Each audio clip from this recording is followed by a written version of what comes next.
All right. Hello, chat. How's it going? Hopefully well. We're back. We're playing more Metal Gear Acid. Just finishing up the extreme difficulty New Game Plus run. Trying to find these last few cards. You know how it is. Just more acid.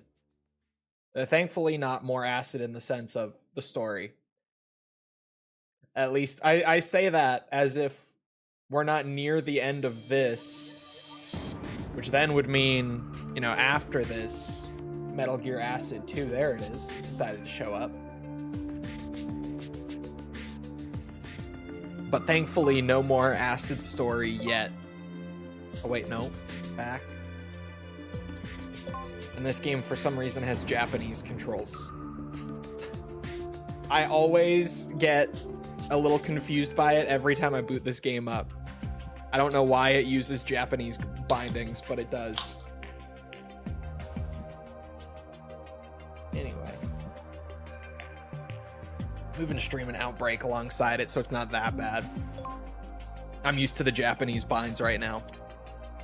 Let me just double check. Okay, yeah, it's 31. I know it's under my camera. 31 cards.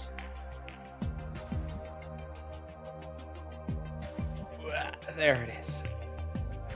There it is. 173. Used to use Japanese bindings for every game until 4 came out.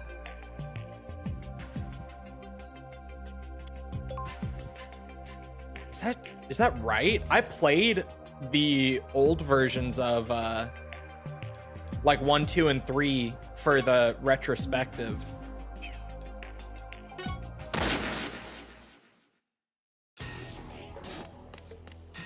I don't remember that.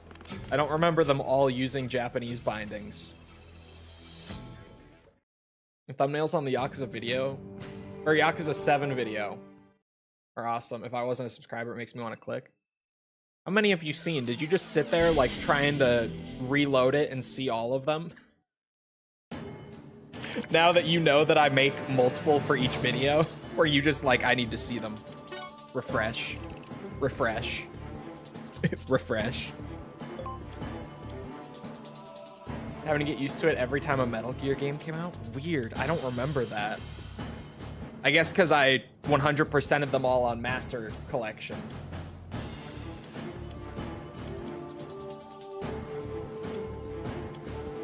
We finally gotten over an hour-long Cole video. I know who was and wasn't here for the Fist of the North Star video. It's fine. It's fine.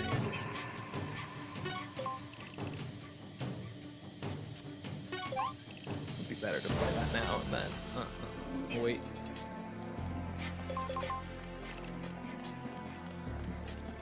This mission's long as fuck, so I'm not necessarily looking forward to this, but we gotta get her done at some point.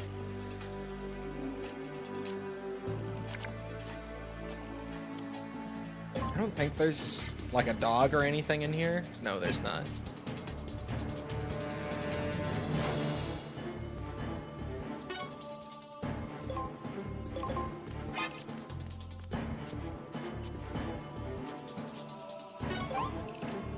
Better.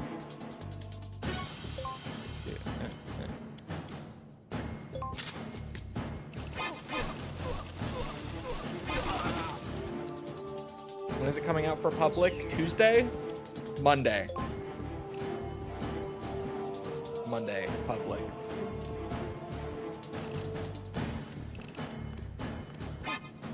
Oh!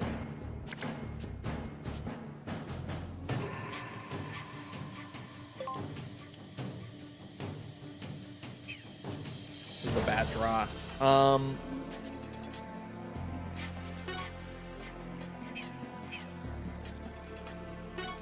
Actually, it's not the worst. It could be worse.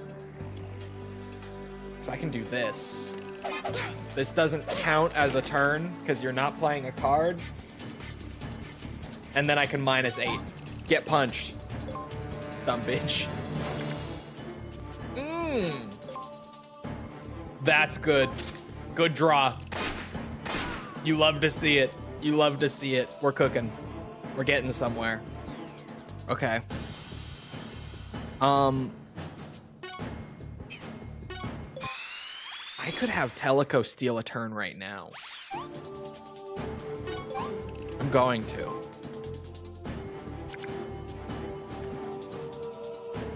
Okay,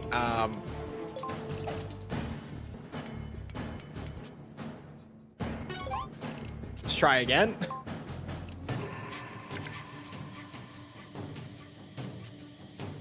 I'm gonna punch this guy again. Why is Snake all movement cards today? What is happening? Good job on the new video, thank you.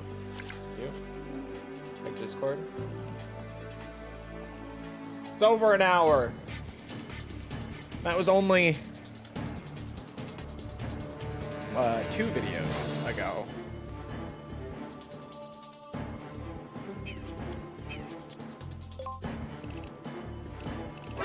Ago.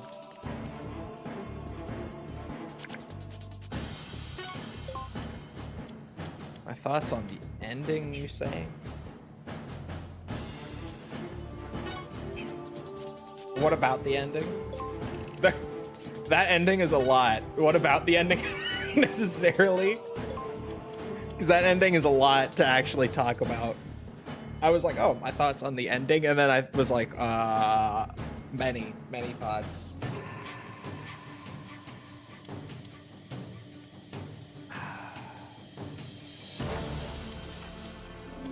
Three videos? I thought so. Well, oh, the Ace Combat video. I forgot to factor in there. It's like, doesn't feel like it was only like 2 videos ago. 3 videos ago.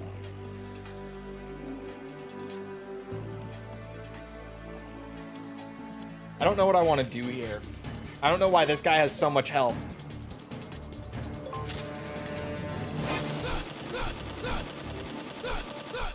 Not necessarily the magic bullshit they pull with Mirror Face.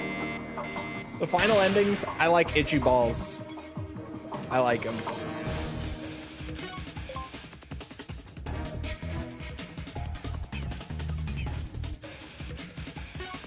Although, and I do mention this, a slight spoiler. Itchy Balls in Yakuza 7 is legitimately nothing like Itchy Balls from RGG Online. Like, it's not even the same person remotely. It's crazy. They are 2 entirely different characters who share the same design and name.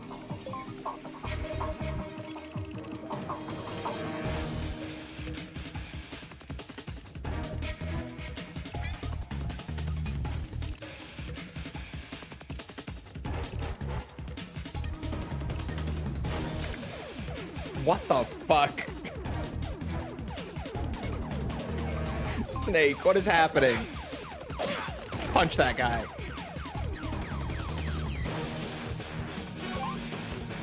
Did I remove all of his weapons and just forget? Genuinely? Like, I must have, right? Okay, I would be able to shoot at them. I bet the accuracy's awful from here, though. 3%.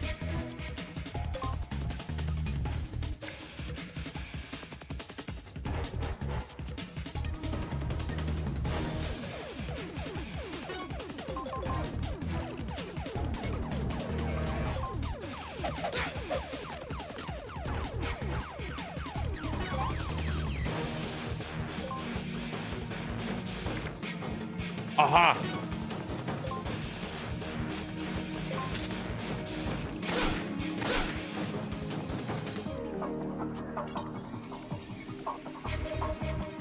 Punching again. Fuck this guy. You saw the mod that un-JRPGs it? That mod seems great. The mod that just makes it play like a more standard Yakuza game seems awesome. Yeah, like a brawler, it's called.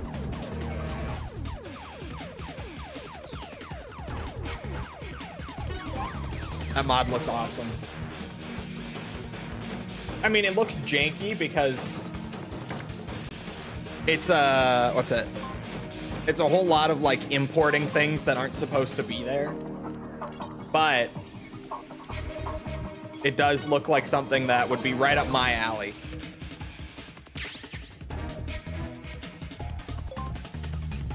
Naturally. That one guy facing the wall is about to get lit up.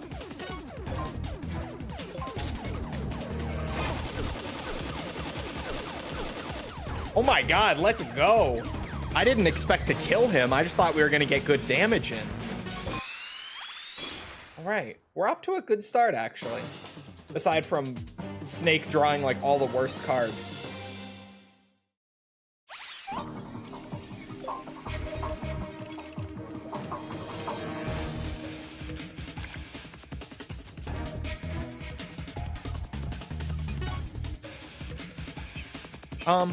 I guess just leave her there. Let her draw a couple cards. She'll draw a gun, probably. I hope so, at least.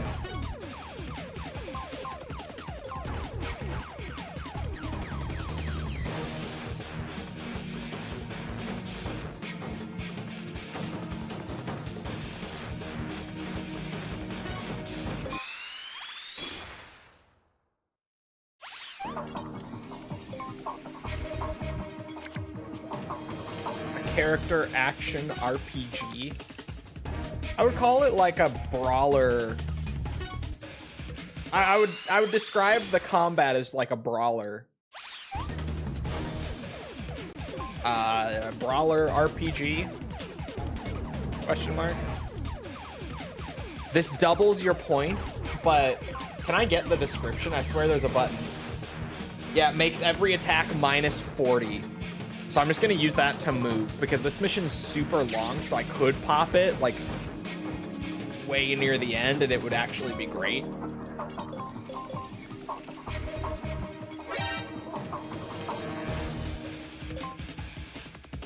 Bouncer is still better. Bro, the combat in the Bouncer makes Yakuza 1 feel like that one super pre-rendered Virtua Fighter 6 trailer that we got when they first announced it. Makes it seem like that in comparison. Because holy fuck.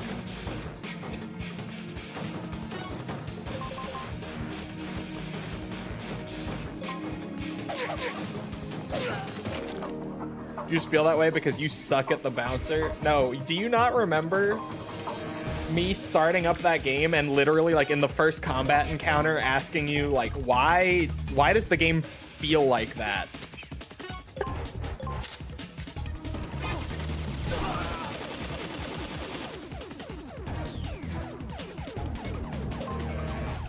Just get Teleco in there and boom, we're good. Because it's great. Yeah, that's what I meant.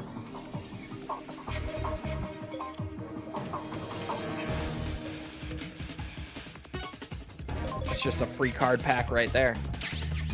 MGS 2 pack. I don't know if I'm missing anything from it yet, or still, I should say, but I'll take it.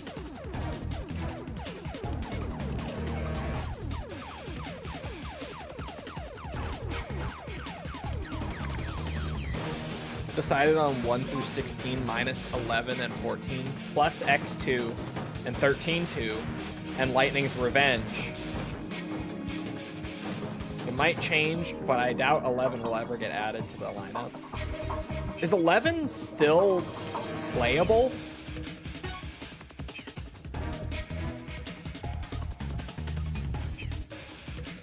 I guess this is the only way. Lightning's Return. Did I say Revenge? It is? Oh. Oh, fan servers exist. Okay, I was like, that would shock me if they didn't shut it down. I'm just gonna use it and then minus 12. That's fine. I'll deal with it. Lightning Revengeance. Now that sounds like a better game. That sounds like what they should have done.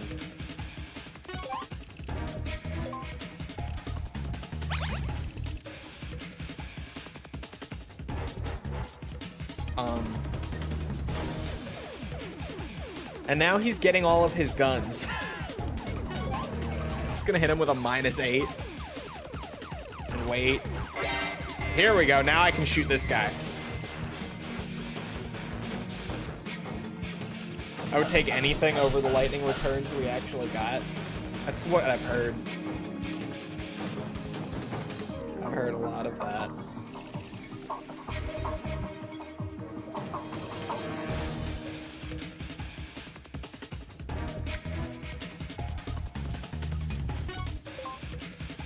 You guys see some of that voting shit that's going on over on Raven's Nest? It's been getting kind of crazy.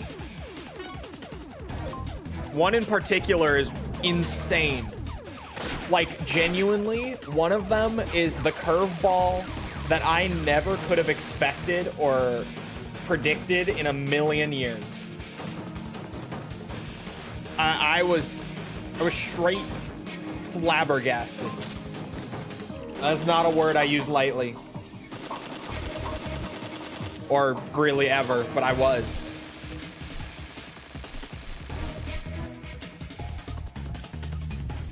One of the results is wild. He knows.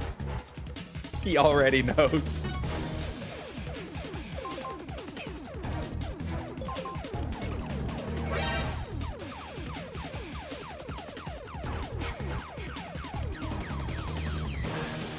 She's about to get a deck reload, so let me just wait.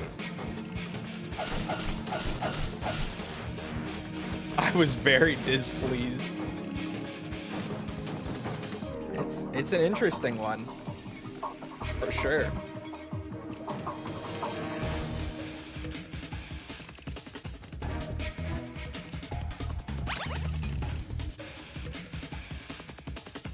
Yeah, so she still didn't draw a gun. Gen 5 sweep. Unbelievable result there. But, like, I do know why that happened. I just never would have actually thought that would happen. Because, like, I've been aware for a long time already that, what's it? That both of the Gen 5 games were very beloved within the community, in Japan in particular, and even in the Western side of the community by those who played it like while it was the current gen and while all the online stuff was going. Because whenever I would say a bad thing about one of those games, people would be pissed. Be like, you don't understand. You don't understand how it used to be so good back in the day.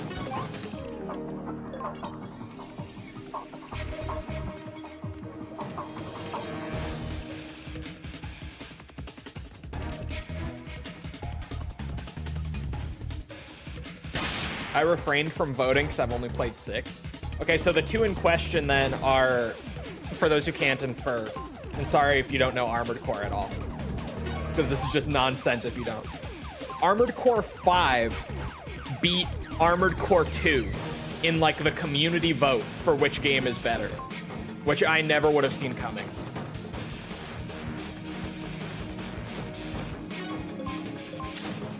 And then the other one that's weird is that Verdict Day lost to Another Age, which is almost as weird. Especially when you put the 2 together, it's very weird. But there is, well, I've been told there is going to be a losers bracket where even things that get out weirdly early will still end up coming back and scoring well if they perform well in the losers bracket. So there's fairness. There's fairness. Do not be concerned. I don't know why she can't see the guy, but I'll just discard this and one of the genome soldiers and wait. Where did 4Answer end up?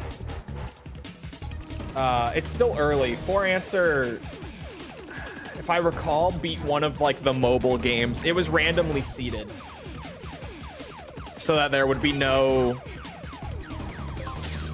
what's it? No bias or, you know, weird matchups. Also why there's a loser's bracket.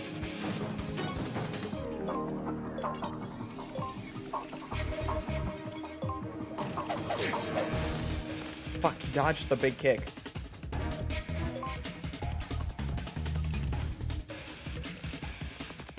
Oh, here we go. He's running. He's letting us up. Big mistake. Now we're gonna be able to see everything.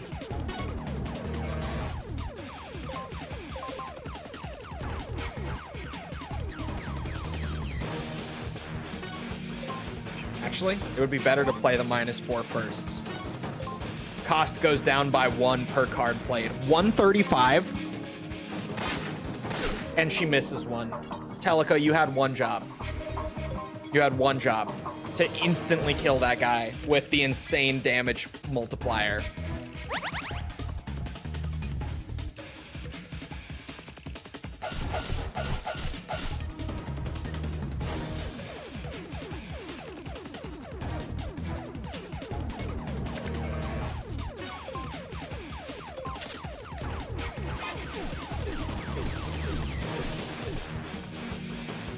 Pretty good.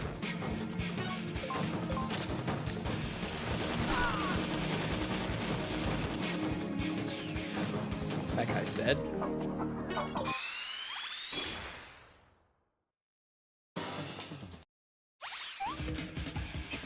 Only thing I remember from Absolution is the nuns.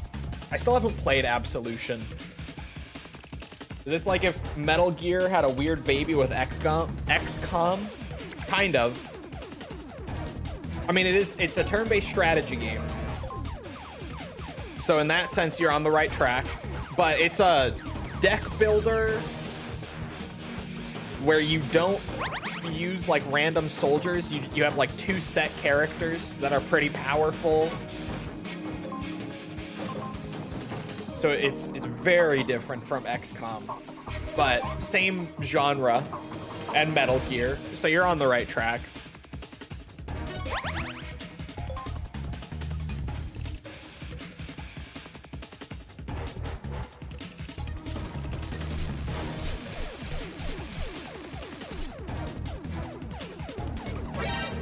It's just more AC3, and that's bad because it sacrifices the tightness of AC3 gameplay and story-wise. I would agree with that. Silent Line just, like, there's nothing really wrong with it. And, like, it's a perfectly satisfying experience and all that. But it is kind of just Armored Core 3, but not done quite as well. Oh, let's go. What Hitman games have you played? I've only played the original. The second one, I think it's called like Silent Assassin, is it? The second one, but I played that one. The Hitman 2, that's not the new Hitman 2, but like the actual old Hitman 2. And I played the first of the reboots. And that's it. I laugh already because it's a weird lineup that people are gonna be like, what the fuck?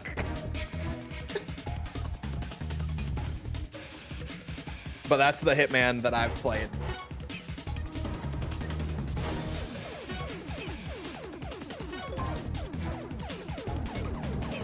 I'll just wait.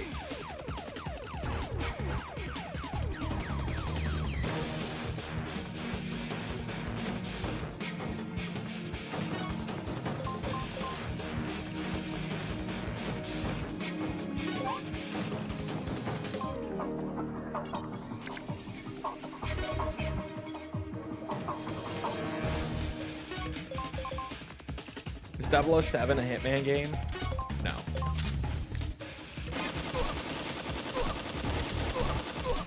Damn. We missed so much of that. It's Silent Assassin. Let's go.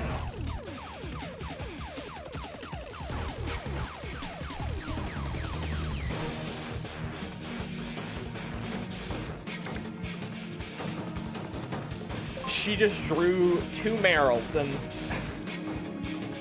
Fuck.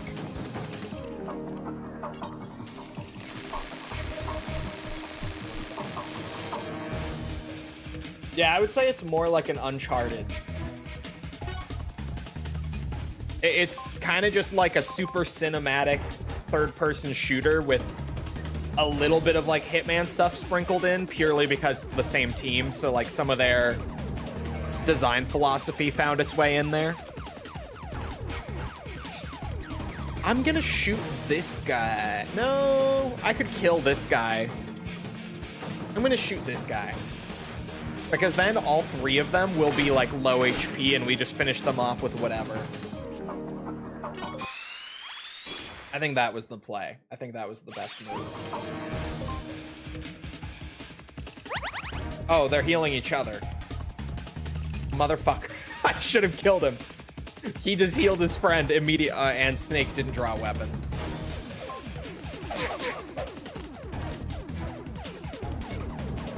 I've been seeing negative opinions on Stranger Than Heaven combat from people who got to play it. It looks weird. It just looks weird. And I'm also seeing a lot of negative, although the one guy from GameSpot seemed to like it, so at least there's that.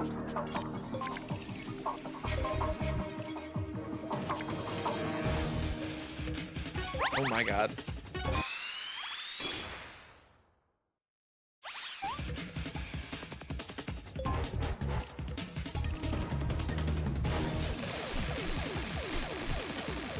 It has the immersive sim tag on Steam. I hate the gaming community. The genres exist for a reason, man. Oh. Shit drives me nuts. God damn it.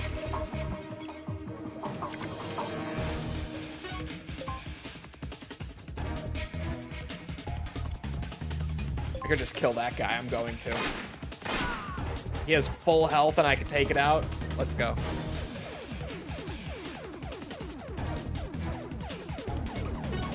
Just trap them in. Don't let them move.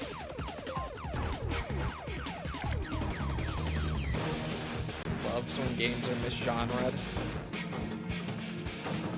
People are so dumb.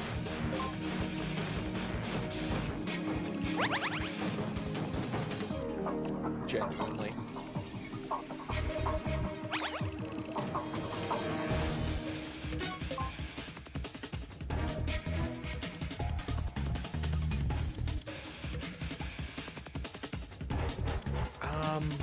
It'd be best to shoot this guy. I misunderstood, RPG. You calling me dumb? No, but like, there's legitimately nothing about the new 007 that is even a little bit immersive sim. That's just like people seeing the tiniest, faintest hint of it, even, which I don't even know where they're seeing that, and then just wanting to label it that, because I don't really know why they would want to, but like, that legitimately is ridiculous. I don't know who the fuck looked at the new 007 and was like, oh yeah, that's an immersive sim. Because it doesn't have, like, any of the trademarks of immersive sim.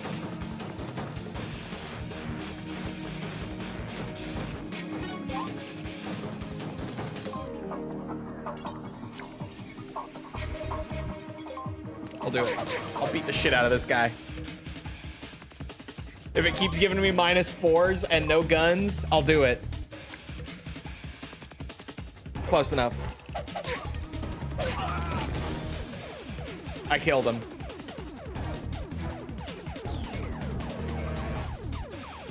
what are the trademarks of immersive sim slash gen? It goes well beyond player choice, but at a base, think player choice being like the core of everything you do in the game. Like legitimately, in an immersive sim, everything from how you approach a level, like, you know, what direction you enter from sort of thing, to how you build your character and the abilities or the equipment that they have as you progress through the game, and even how you manipulate the enemy behaviors and such throughout the game through the environments. Like, it's a whole lot of kitchen sink design is kind of the term that I like, where it really is just, they put all these tools in there where literally like every little thing can be controlled by you and influenced by you, and no two people are going to play that game the same way, because there are just so many moving parts that are all influenced by player decision that like legitimately two people just will not approach it the exact same way. It will basically never happen. It is so statistically unlikely purely because of the way the game is designed. Yeah, Prey 2017 is a good one. My GOAT is System Shock 2. The old Deus Ex games are like golden examples of it. And even Mankind Divided. I say the old ones, but honestly, all of the Deus Ex games that aren't Invisible War, I'll be real, are like shining examples of it. And something that you'll notice as well, and granted, I am not one of the people who thinks that a genre is locked to a certain perspective. Like, I think you can have all sorts of game genres shift perspective and still have them work. Like, when RE goes third person and a lot of people are like, this can't be survival horror anymore because it's not fixed camera anymore. I think you can have survival horror without fixed camera, which is not a hot take nowadays, but when RE first was making that shift, it was. Nowadays, everything is third person in survival horror because Resident Evil did it so well.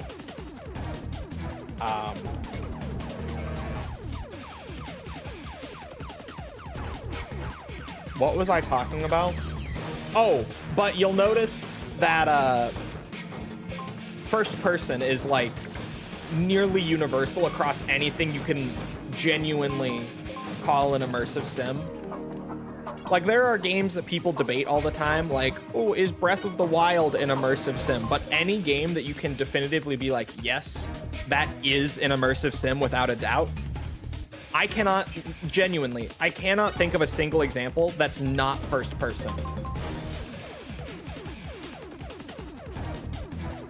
It's crazy. It's one of those genres where, like, it doesn't have to be first person, but like every single example you're going to think of is a first person game. It's almost like how ARPGs are always isometric games. And it's not because they have to be, but like they kind of just are. Like, everyone just kind of goes with that because it works and people love it, so that's what it is, right?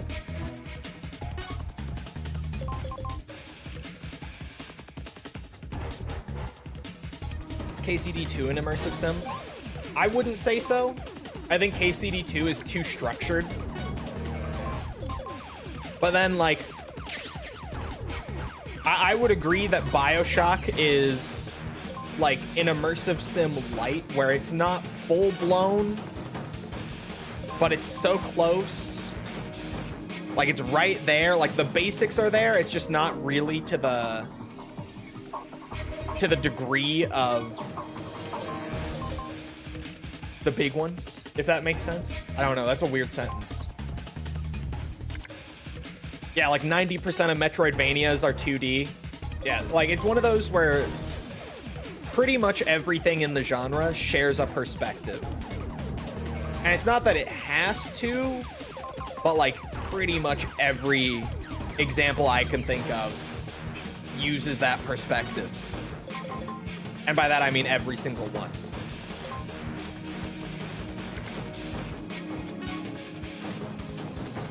I think part of what makes the discourse about immersive sims in particular suck so much ass is it's a genre that's really hard to pin down, like, quantitatively. Is it possible for immersive sims to be open world? Yes. What's that? There's this one that's a little borderline.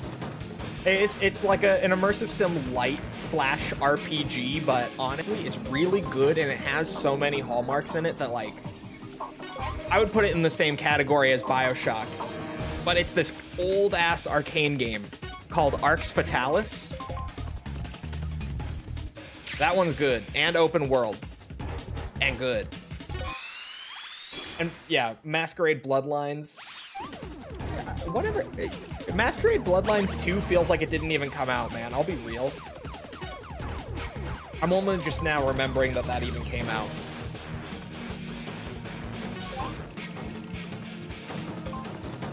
Point being, with the whole perspective thing at least, because I kind of started a whole other conversation there, unintentionally. Dishonored, I would consider a borderline one. More so than, like, BioShock. Dishonored also, I feel, is a little too structured. Like, it guides your hand a little too much. It's not as free as, like, my goats. Sorry, but what I was going to say was, with the perspective thing, I feel like unless your genre literally has the perspective in the name of it, then it's not like, no genre has a camera perspective that it is locked to. But if there was one of those that you could argue against that with, immersive sims would maybe be a good example because every one of them is first person.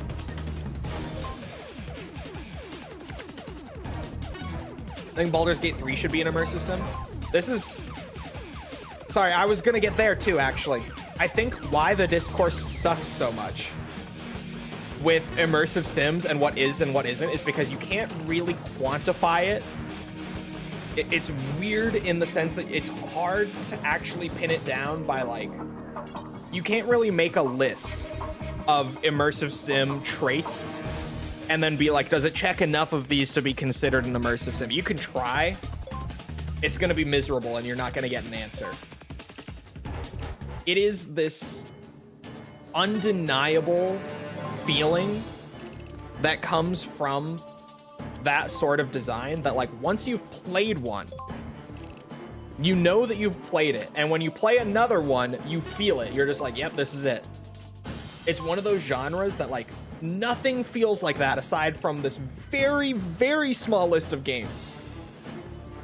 Such a small one. Such a small list. Like, genuinely, if you were to write out all of, like, the undeniable immersive sims that have ever released over the last 35 years, genuinely, it's a list of, like, 20 games. I shit you not.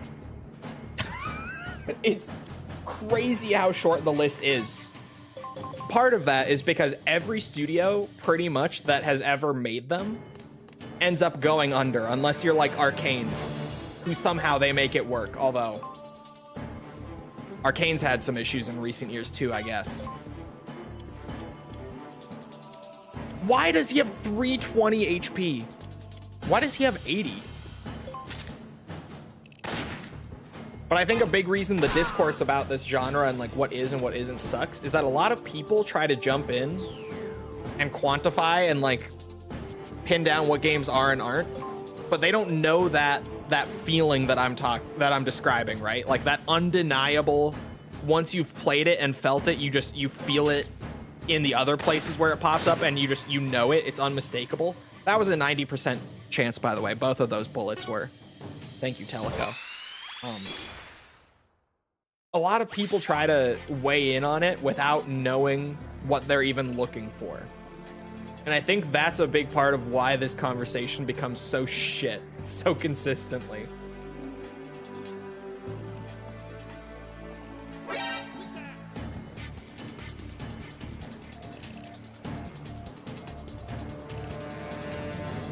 But like, I don't think Baldur's Gate 3 is an immersive thing or immersive sim. I think Baldur's Gate 3 is just a really great CRPG that shares like a... Ooh! Okay. I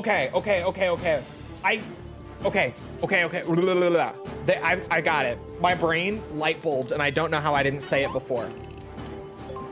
There's a measuring stick in the design philosophy between like a good RPG with a ton of decisions and player-led, player-influenced systems and like immersive sim design. There is a clear like distinguishing factor that you can look to for it that I can't believe I didn't throw out there before. It's emergent gameplay, which if you don't know, and this is another term that people throw around a lot even when it doesn't apply nowadays, so for the love of God, bear with me. Emergent gameplay is when your systems are deep enough and modular enough that when players play your game, they start to regularly find outcomes that you never intended to be there.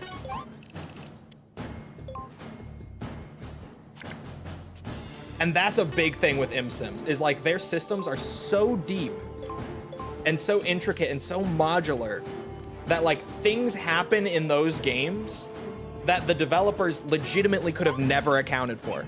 Sounds like Baldur's Gate 3? Not at all.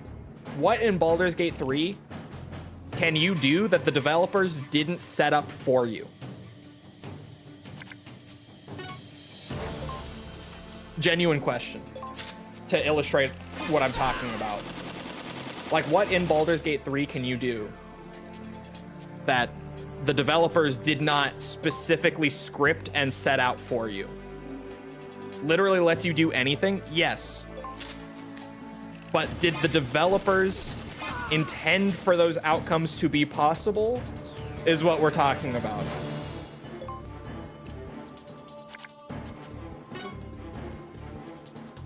Because you can do like everything, but all of them come from like dialogue trees that the developers wrote and scripted with like outcomes and encounters and such that branch off of them that the developers wrote and scripted.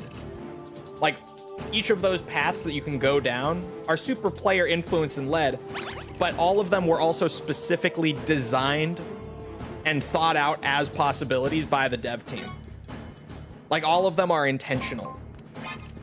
None of it is original. None of it is stuff that they could not have seen coming. It's all specifically curated content.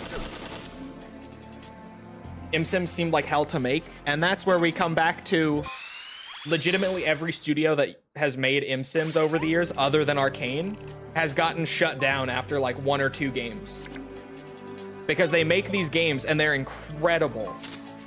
They are unlike any other game on the market, aside from the others that share the same philosophy and design.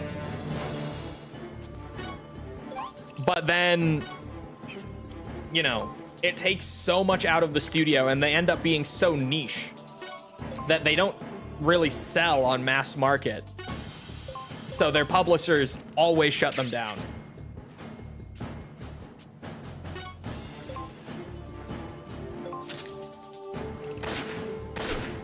Brought up Tears of the Kingdom as a joke, but would that count as emergent gameplay with all the abilities in Master Hand? Yes.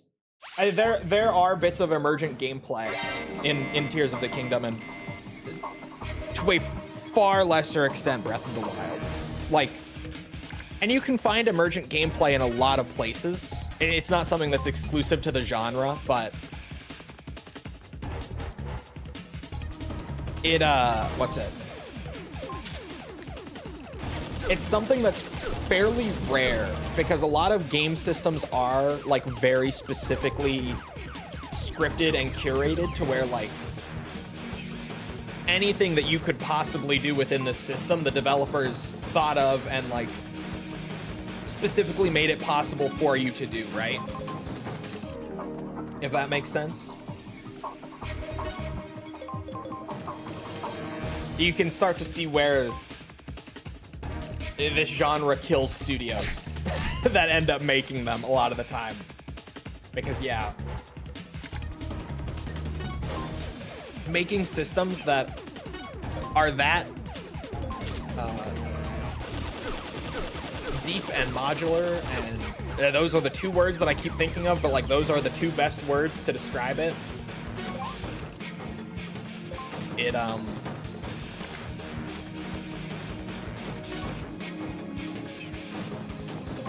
It takes a lot out of these studios. Because people don't know how to play games anymore unless they're shown. I mean, yes and no. Like, it's always been the case where, you know, all of the outcomes and stuff are intended because, to be fair, it's, from a game design perspective, it's actually incredibly difficult to make a system that is, like, fleshed out enough to where it can start to act on its own and come up with outcomes that you never intended. Like, it's a very difficult thing to achieve, which is why it's always so special when games do achieve it. Legitimately, though, like, if you have never played, like, a 100% certain immersive sim and you don't really get it, but you're trying to get it, play the original Deus Ex. And I think after you play that for a few hours, you'll kind of just get it. And you'll probably also sit there being like, holy shit, granted, if you haven't played one before, you'll probably find yourself sitting there going, holy shit, I've never played anything like this. Because they are so rare.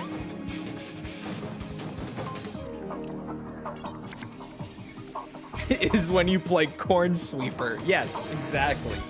I'm glad we're getting somewhere. Corn Sweeper is the greatest immersive sim. Yes.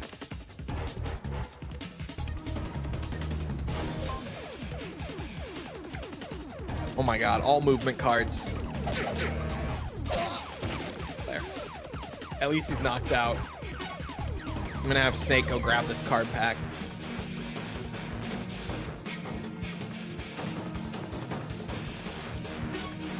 Once again, is Mario Maker an immersive sim? I wouldn't necessarily say Mario Maker is an immersive sim. I think Mario Maker is more of a creation platform. It's like saying Halo Forge is an immersive sim, you know? Like, I think, and it might sound like, oh, no, it's clearly a creation platform. But like creation platform, I feel like is kind of its own thing. Yeah, like something like Halo Forge, Mario Maker, Roblox. What's that new one? Gary's mod. But I was also trying to think of that new Gary's mod that just came out not too long ago that apparently sucked. I heard, at least. I heard people saying it sucked. Sandbox, yes. I was trying to remember the name of it.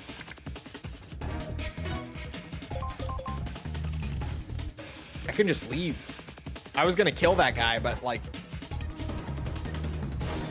I could just.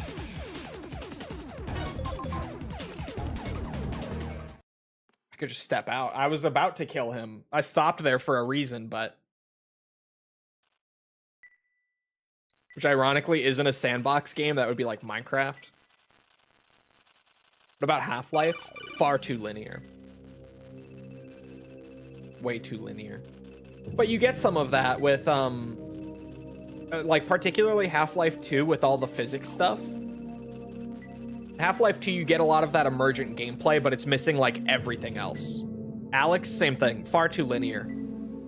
There's some emergent gameplay in the physics and stuff, but it's missing, like, every other piece of the immersive sim pie.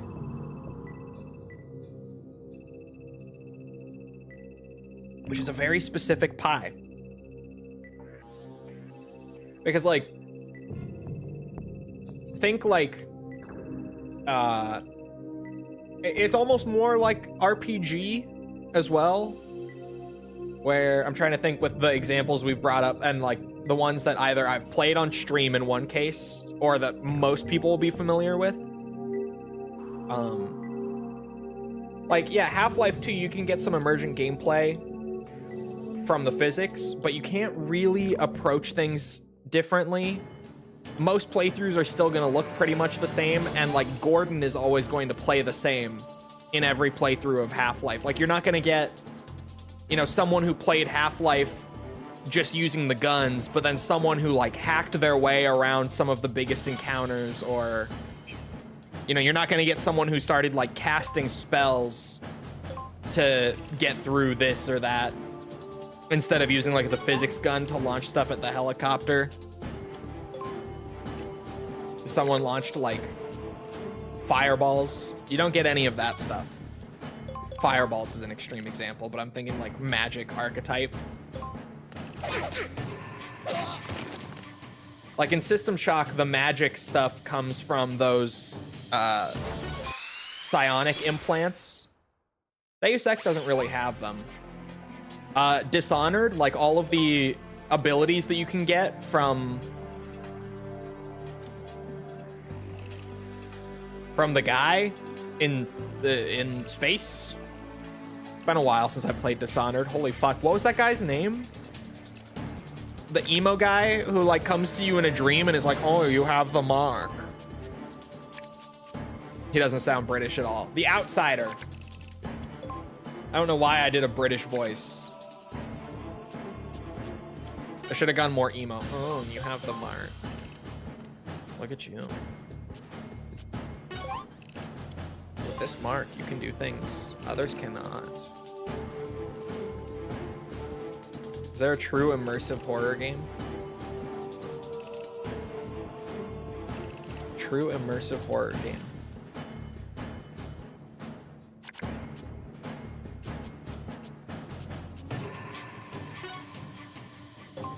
Bruh. The emo impression? What's he sound like? Like that. You bear the mark.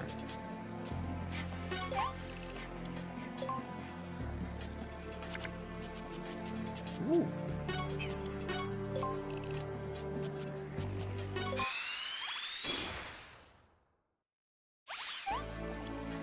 But then Dishonored might be like the most mainstream immersive sim. So it's probably a good example for me to use. And even then, I think Dishonored is a little more structured than most, but I think it is a good example.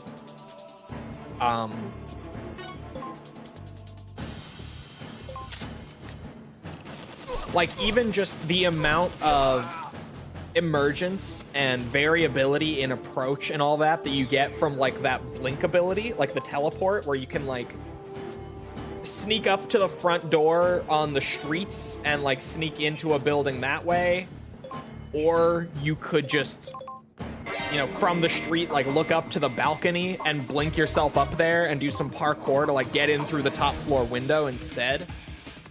Like immersive sims are built more off of that sort of design, as opposed to like Half-Life 2, where you're just like, I walk down the path that Gaben laid for me, you know?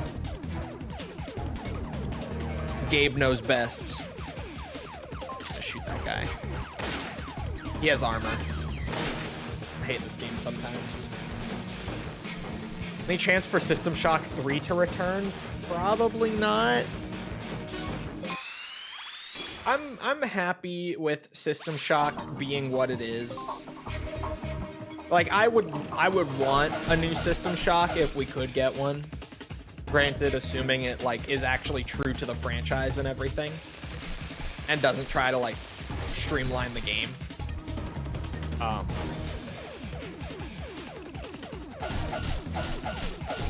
But I don't know. I'm kind of happy with like there's System Shock. There's System Shock 2. There's that System Shock remake.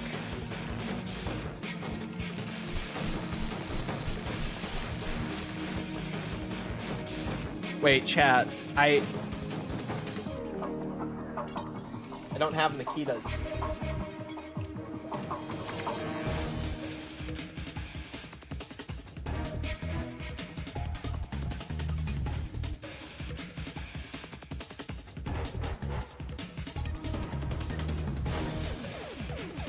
This game pisses me off sometimes. This game seriously pisses. It's like it's trying to. Oh god. Okay.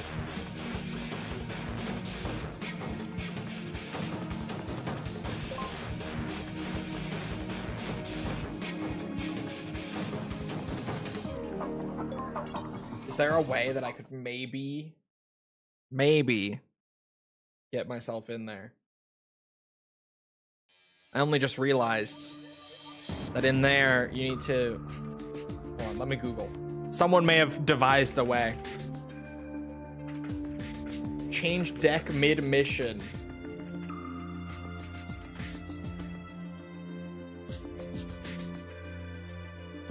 Fuck.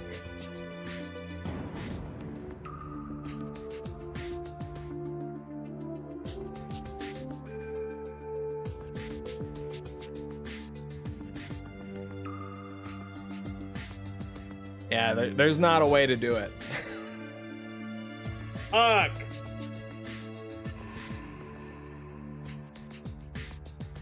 Okay. Well, that sucks. I mean, I knew that that was the case. I was trying to find a way out, but... Bro, this mission is like legit 2 hours long.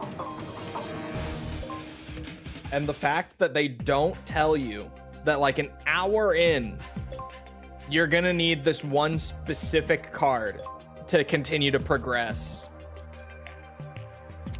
Let me also throw C4 on Snake before I forget that he's gonna need that.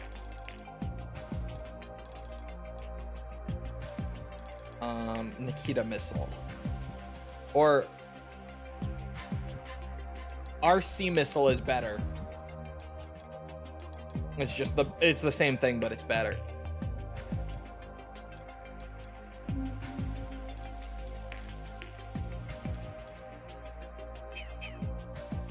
Round of Tekken 8 to cool off. No.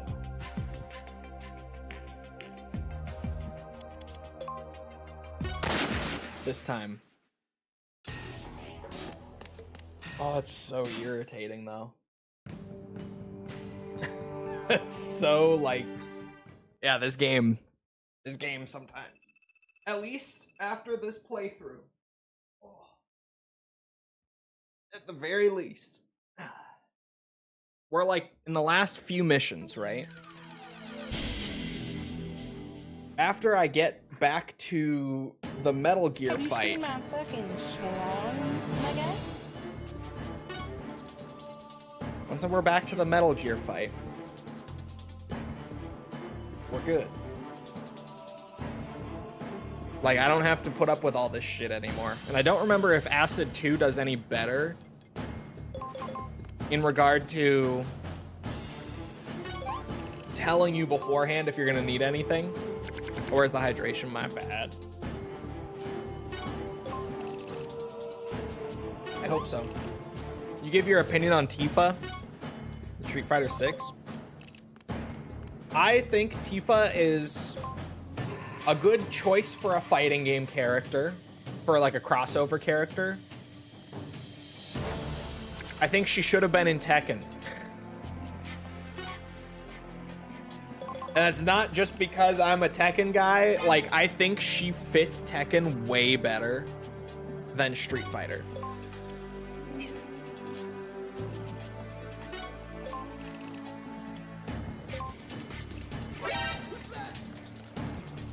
He's been accusing me of faking. I think you do fake it sometimes.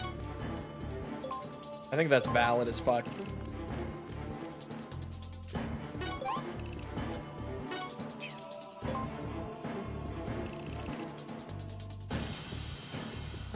Don't lie to us. I just don't see her, like, fitting Street Fighter like that.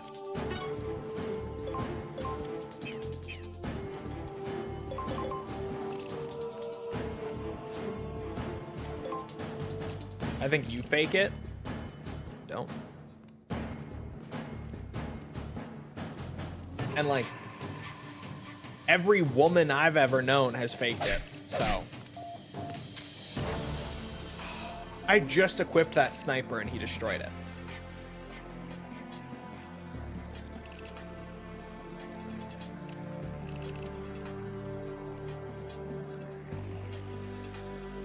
This is an awkward spot to try to stealth camo through.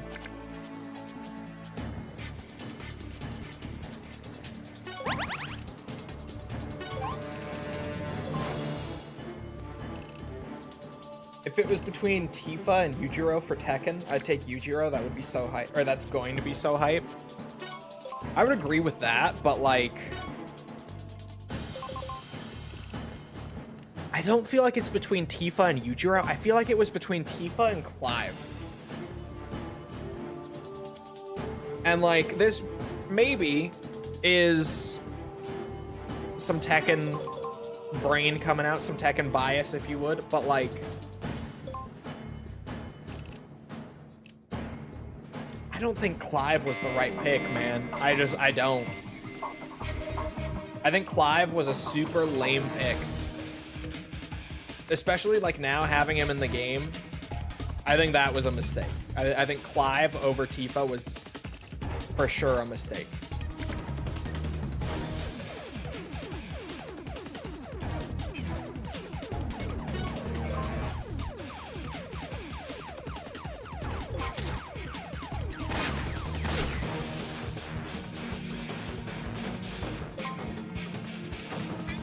I just think people with swords should not be in a game like that, personally.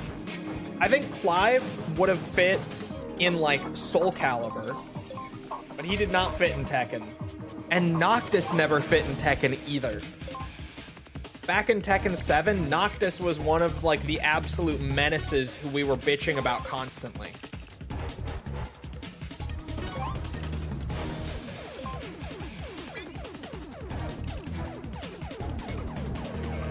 Oh my god, he's gonna stand right there.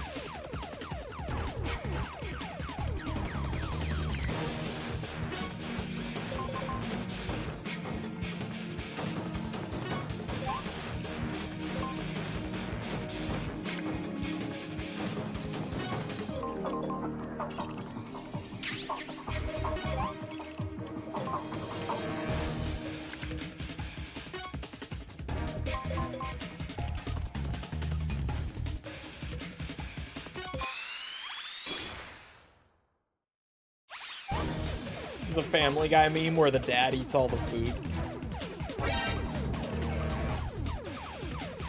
Clive was a bad move for Tekken, particularly. Like, it should have been Tifa instead, but if Capcom had already locked it in, because they apparently said that they've been developing Tifa for the game since like 2023 or something, which is crazy. Because like fighting game characters do take a long time to develop and a lot of effort, but that's like a very long time for a fighting game character to be in development. That's like an exceptionally long amount of time.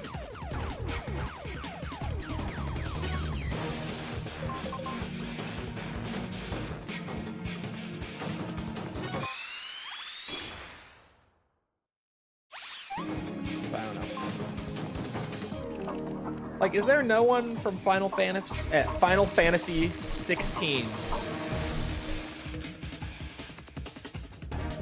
who could have fit Tekken better, like, if not Clive? Because we didn't need to have the protagonist, right? You don't see Cloud in Street Fighter. You see Tifa.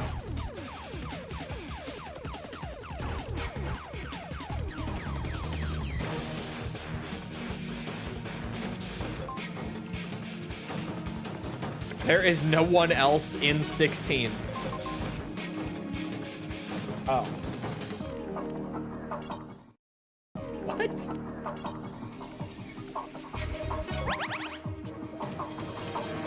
Alright. I stealth camoed my way through one room. It's not gonna work a second time.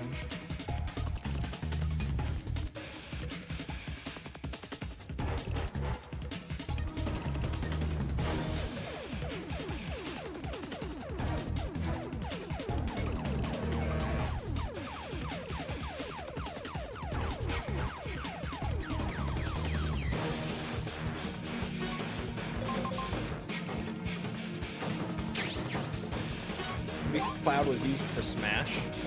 I mean, they could get the rights to him too, unless Nintendo secured exclusive fighting game rights, which I doubt they did, because that would be ridiculously expensive. And they already had so many other characters they were licensing. I doubt they shelled out that much on one character, but maybe, I don't know, they could have. They could have, but I don't think they would have.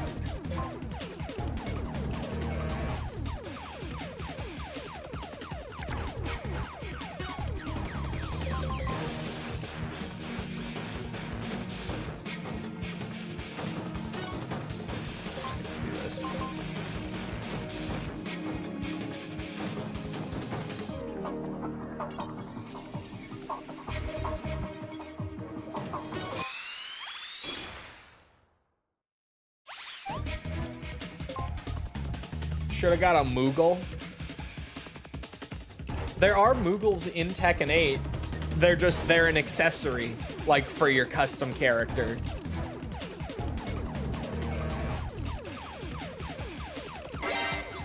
So they could have.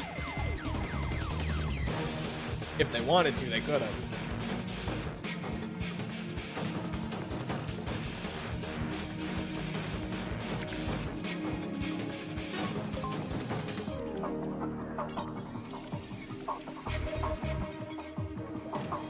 If you don't have one, get one. I think it was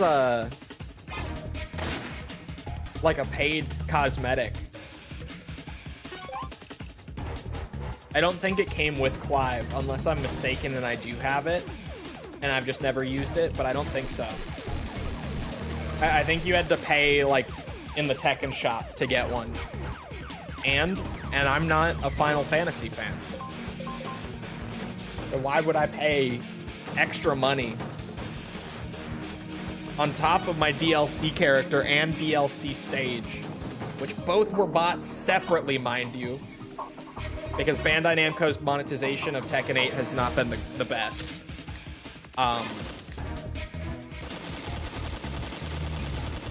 For a little fella that I don't even like have an attachment to. Imagine Cole buying cosmetics, never. Bro, I was so fucking baffled by Season 1 Marathon. The Marathon community, for those who didn't hear about this, because this was a wild thing. Like, I've never heard anything like this. The Marathon community bullied Bungie into adding more paid cosmetics to the game. Because there were, like, no paid cosmetics in Marathon. Everything was earned through playing and completing challenges and stuff.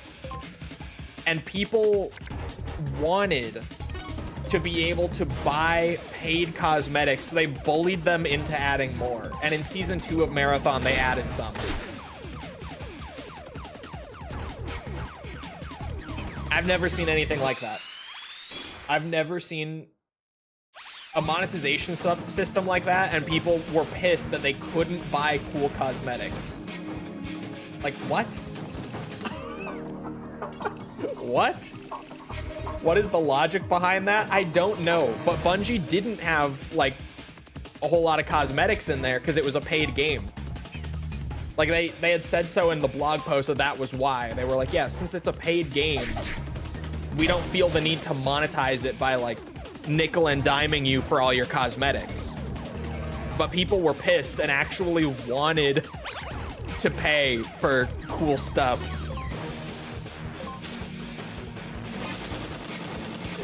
Do you have to buy tokens or earn them in Tekken 8? You can earn some for free, but you have to buy them. Why can't I pay more money?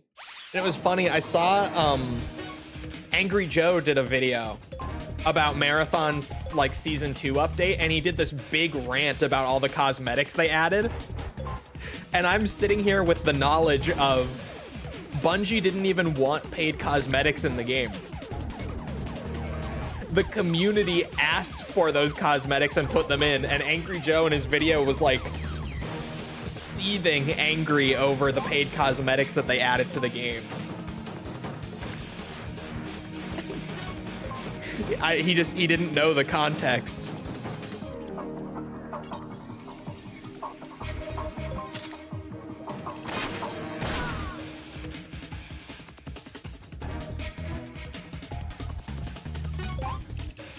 People love to dress up, I guess, man. It's just so weird to me. Like, I've been saying for years that I wish more games had you like earn cool cosmetics through challenges instead of just paying for them, because it feels more special, A, to actually earn it, and it gives you something to play for. But like B, when you see someone with like one of those super rare cosmetics, you know that they earned it by doing this cool thing in game. And I feel like that's way cooler than, you know, they paid for it.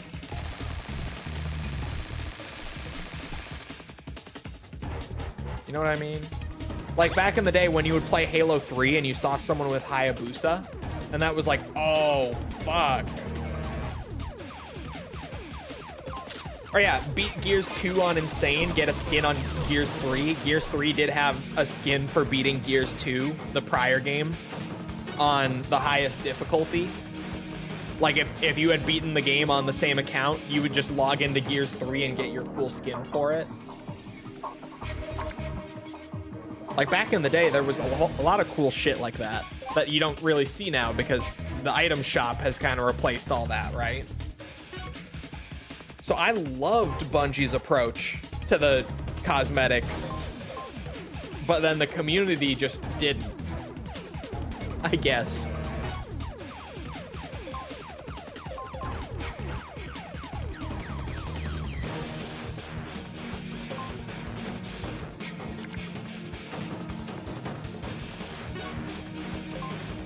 And yes, it is true that False bought a Seth Rogen skin on Call of Duty. And has been upset the whole season of BO7 that there's no carry forward for skins like they initially announced, because her Seth Rogen is only available in Warzone and not actually in BO7.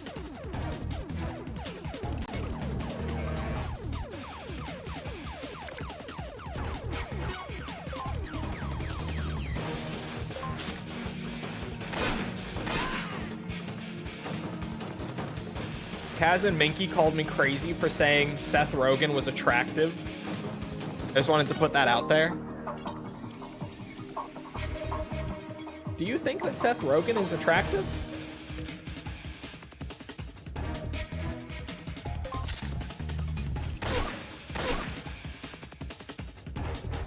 I do? I can see that. It's the laugh.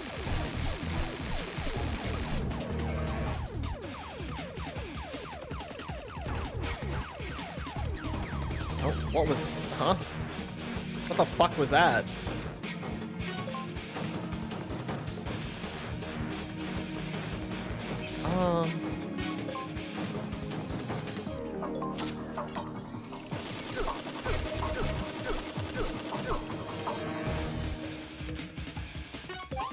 I think they may be right. I don't think they're right.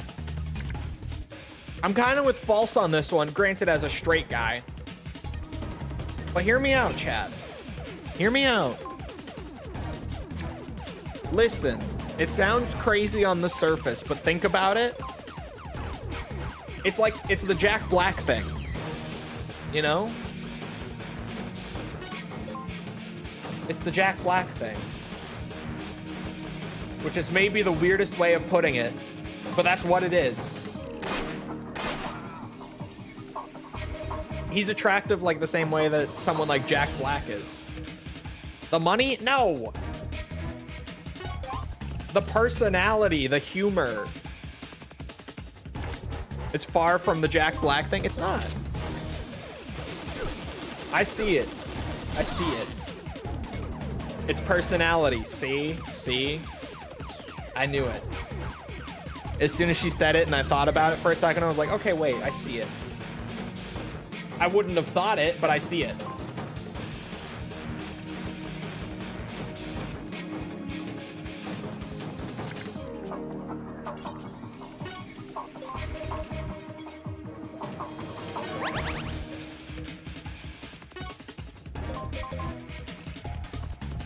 In a higher tier than Seth Rogen. Feels like just defending that one Spider-Man from DS. Oh, Tom Holland. I was like, what? Spider-Man from DS? Tom Holland.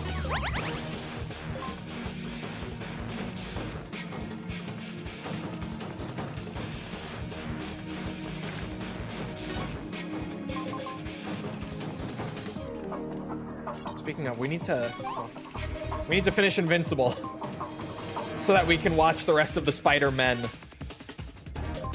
to catch up for late July.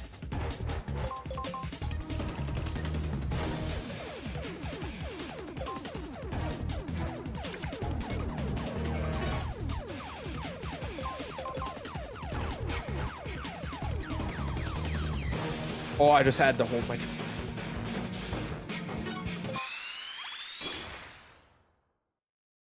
Or watch an episode because I'm feeling ill and can't do both. Okay, we'll prioritize playing that thing. And we'll start season 4 of Invincible soon.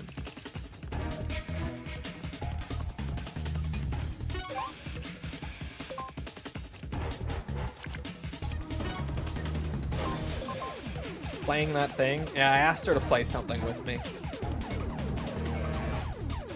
What's Joel gonna say? I'll say it because it's funny, and it was purely meant to be like funny, haha. There's no further meaning to it, I swear. But when Tibby said I'm not the biggest Seth Rogen fan personality-wise, he gives me annoying white liberal vibes. I was gonna say that Tibby...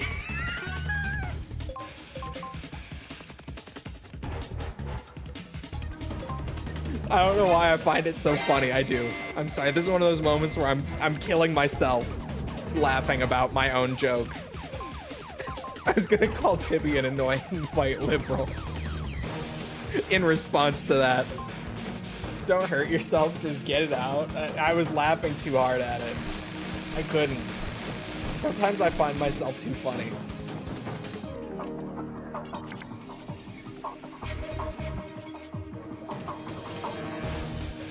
Y'all literally 6'7" in this chat. They do.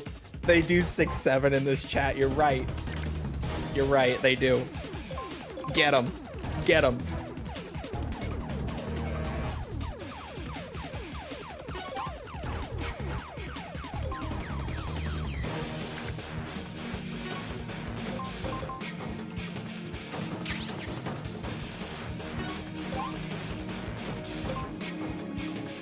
I never said I'm better.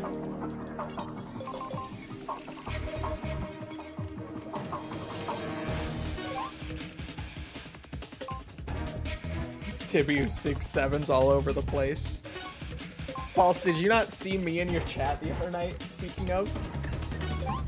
I don't think you ever saw it.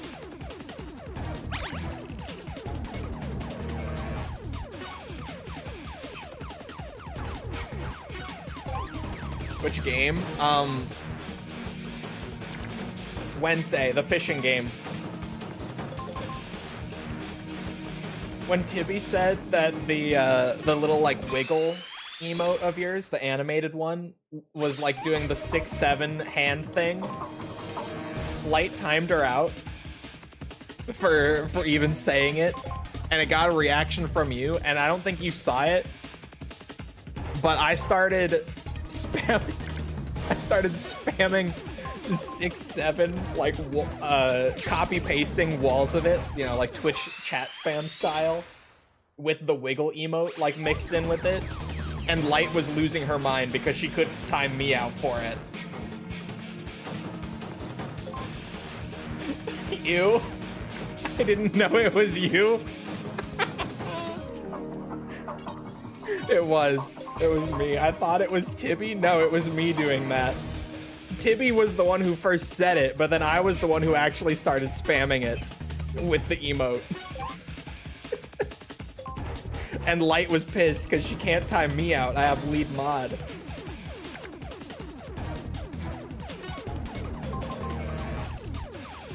I don't remember who it was, but someone else in chat was asking Light. They were like, please get him. Get him. And she was like, I can't. And I don't, yeah, you never saw it. She was trying to ask you to hit me with it, but I don't think you saw.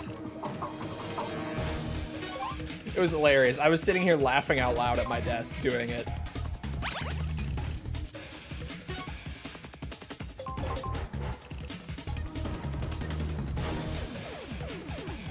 Can all troll viewers get a 6-7 pass in false chat? I can't give you the pass because Light will get you. Like, I could say that I'm not gonna get you for it, but Light will get you.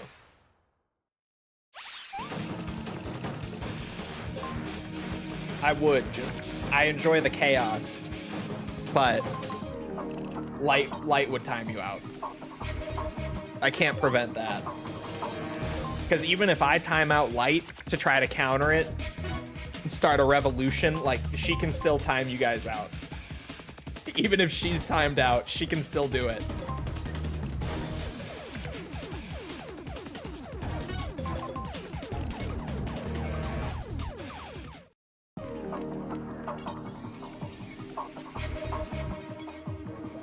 There's really no way to just sneak through this room, is there?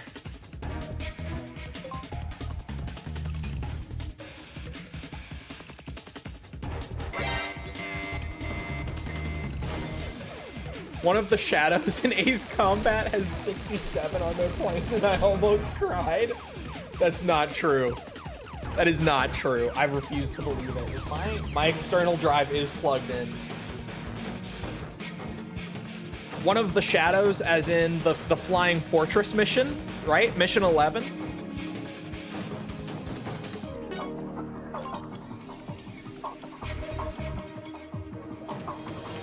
Just to confirm, because those are the shadows, but I've seen some people thinking that the squadron on Mission 4 were also the shadows.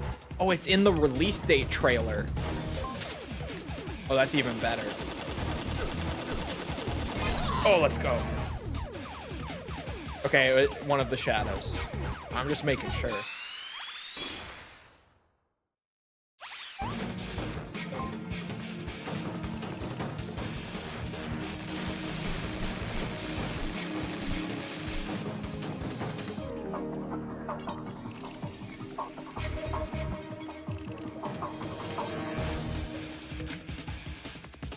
Chat, where are my Path of Exilers at today? Where are the PoE frogs right now? Because I'm loving the new league, but I feel like I need to buy a new stash tab. Because, oh my god, there are so many new runes this league. I feel like I finally have to cave and buy the rune tab. I feel like there's just no way around it at this point. I need it. Especially if they're gonna put the current league mechanic to standard, which I feel like they are going to. It seems like it's been pretty well received. Dude, I desperately tried to kill him. Just... shit.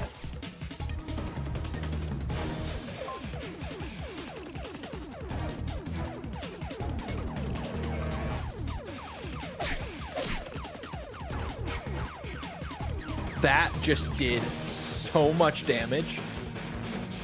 She doesn't even have a gun. Can we get a cat named Stan?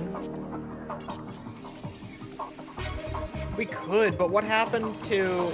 Yeah, I was gonna say, what happened to the wiener dog named Richtoff? And I like that more.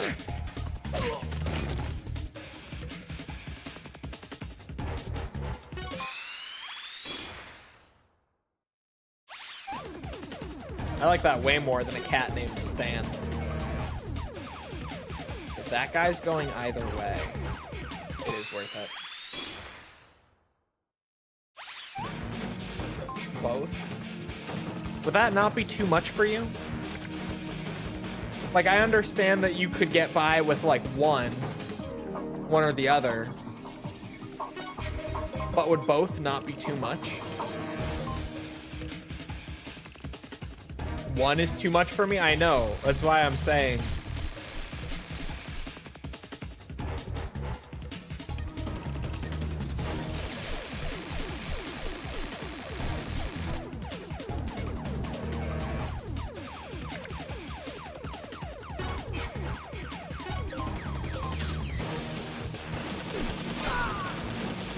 The plane is actually number 167. Okay, thank God.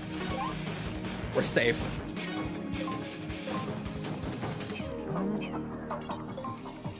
Yes, that's where she should be. Pelico with the big flank, and Snake is just gonna have to face tank all this damage. Here we go. That guy has 3 rear guards on. Why? Oh my God. She didn't draw a gun.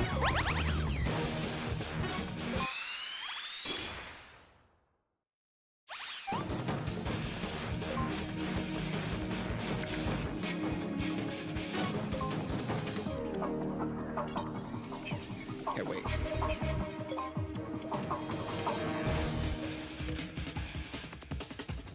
Who all has evades? Bro, they all have evades. What the fuck?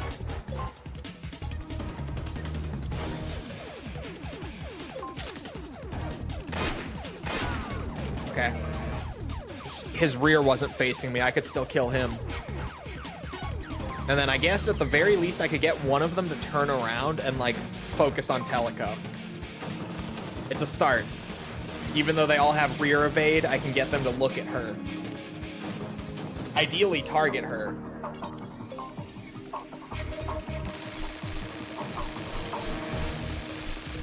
Oh my. Snake is not gonna last long. Bro, he's still going for Snake.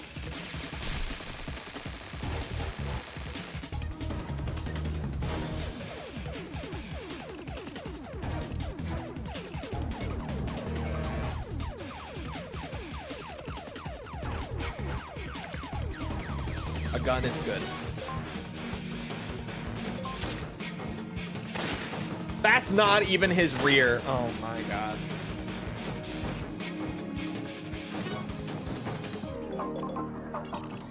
That worked out perfectly.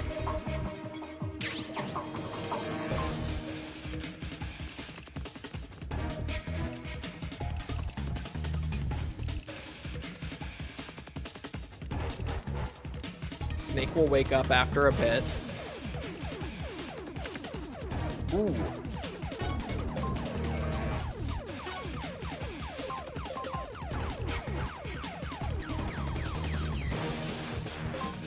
That's nice.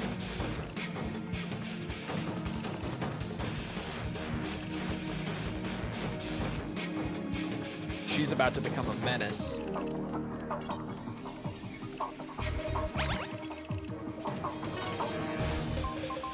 Immediately draws a deck reload. Okay. She's just gonna chill out here for 10 cost. I think Snake will wake up by the time she can move again. I thought so. Snake can just leave. What do we think about third-person Halo CE? I don't know why people are making such a big deal about third-person Halo CE. And, like, acting like it's a bad thing, weirdly. It's a skull. I've seen so many people being like, oh, they lost the plot. third-person Halo. It's a skull. Like it's genuinely just for fun. It's a purely for fun modifier. I love the way the skulls look in the Halo remake, by the way. It seriously feels just like, not just like, it feels similar to like BO7 Zombies Cursed mode, where like all of these little optional modifiers to get the game to play more like the originals is there, or are there, grammar. Like, and there's this totally new experience that is like, you know, the new modernized, different take on the game. But then if you want it to play like the original, you can just toggle it, just turn it on, and then like boom, plays like the original. It's cool as fuck. I love that stuff. And I like that you earn it in game, also like BO7 Zombies Cursed, but it's not the same where like BO7 Cursed is a challenge mode, and by completing the challenges you get more new cool stuff. But I'll take it. It's still cool. It's secrets that you find that get you the cool stuff, so it's cool for me. 60 round mag and no sprint skull, I'll be there. Exactly. That's how I felt when I saw those. I'm like, oh my god. So like first playthrough, I can have that new like refreshing take on it that I may or may not like as much. And then afterwards I can play around with like the old school classic stuff. And they didn't show all the skulls, but you know what I would love? I would love if there was a skull in there that reduces the sandbox to just original Halo CE weapons. I feel like that's such a no-brainer if they're going that route with like adding some classic gameplay skulls in. But that would be such a good one too. Because they added so many new guns, right? Like the battle rifle, SMG, needle rifle. There are so many guns there that were never in original Halo CE.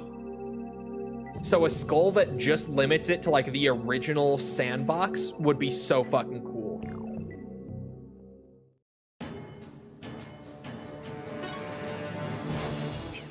I'll just wait. Will Lasso include the new skulls, or are we doing a classic Lasso? I don't know. We'll have to see. I watch a lot of Jervalin, who's like the big Halo Lasso speedrunner. I watch him a lot, actually. I really like his stuff. So we'll see how that ends up going.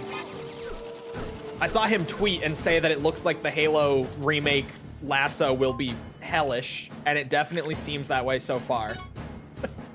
It does seem like it will be absolutely awful to run on Lasso.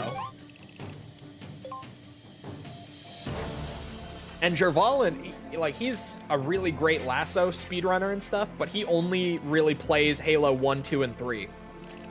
Because past that, the skulls get kind of ridiculous, and he's like, yeah, at that point, it's just not even enjoyable. Like, ODST/Reach and onwards, he doesn't really run because he just straight up does not have fun playing them. And that's saying something for someone who actually does enjoy playing Halo Lasso, right? Like, that's a big statement.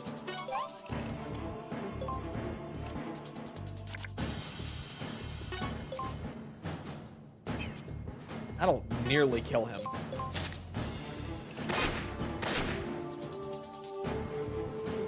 Those 3 new missions will have to be figured out. Yeah. I actually, like, after this week, I feel like I've totally 180'd on the Halo remake, and I'm actually excited for it now. I was, like, skeptical / cautiously hopeful before, but now I'm, like, excited. Like, I think it looks really fun. Oh, I'm gonna hit a deck reload here. Fuck.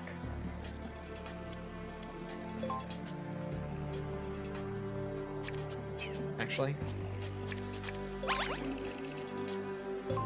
Oh my god.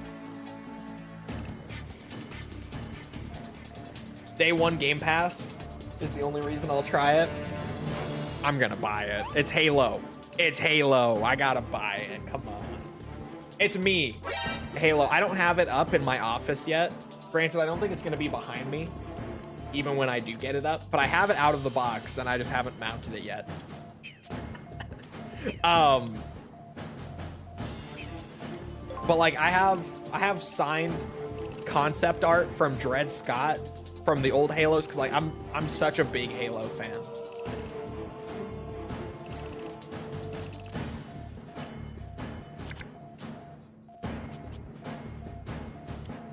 Bro, what are these card draws? Jesus Christ. No hanging things behind you? I think I'm probably gonna do, probably gonna hang my zombies stuff, to be real. Like behind me. Bro, both characters right now. It's like they're trying to kill me with these card draws.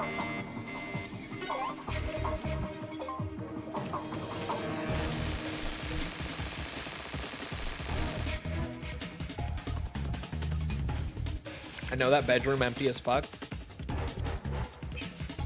Oh.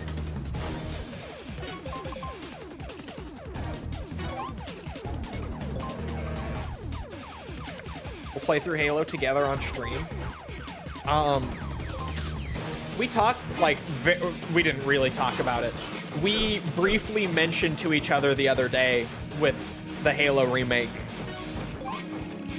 Like, I asked her if she would play it with me, and she said, yeah. And she was like, do you mean, like, play it on stream, or... I was like, I don't know. It's really, like, she's the one who streamed us playing through the Halo games, so if she wants to, I'll do it. If she just wants to play it together off stream, it is what it is.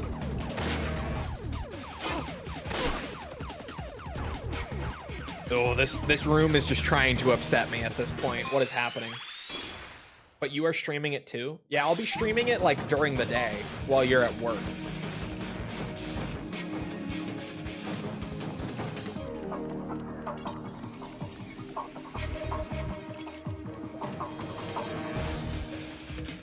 And I'll maybe do the achievements. It depends if people enjoy it enough.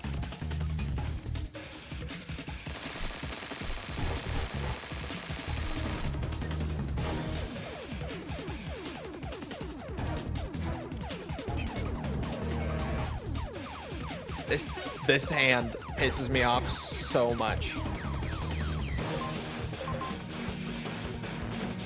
Lasso run? Yeah, I said maybe.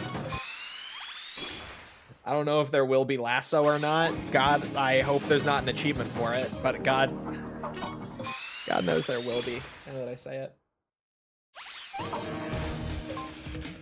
Okay, maybe not. Maybe not achievements. I love watching people play Lasso. I have no interest in playing Lasso. I've done it before, never all the way through, because holy fuck. What a miserable time. Just absolutely not fun at all.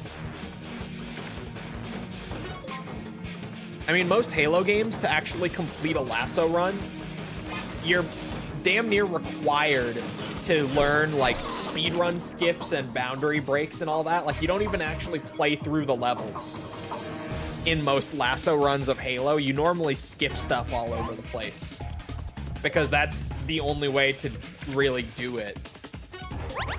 It's just kind of the nature of it. Like, you kind of just have to.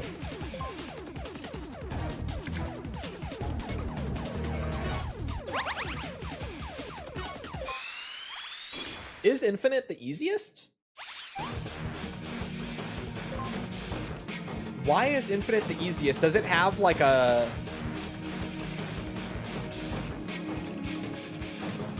Pillar of Autumn isn't bad. I've completed Pillar of Autumn on Lasso. I think I've completed Halo and Truth and Reconciliation as well. And then that's where I stopped. After Truth and Wreck, I was like, fuck that. Never again. Oh yeah, the Scarab gun. That would be why. I'm like, why is Infinite easy? There must be something in your favor, Scarab gun.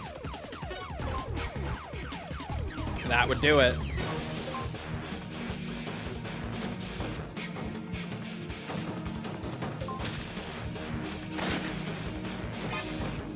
Christ almighty.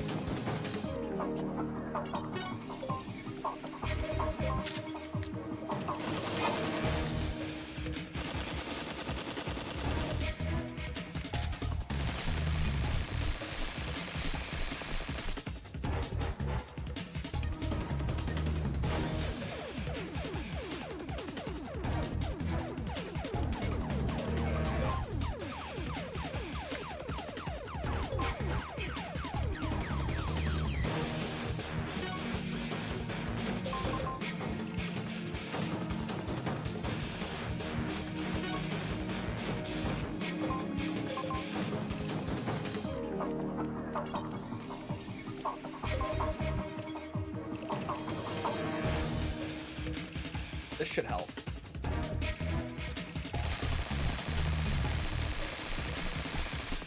Damn. Nice accuracy. Discard lucky.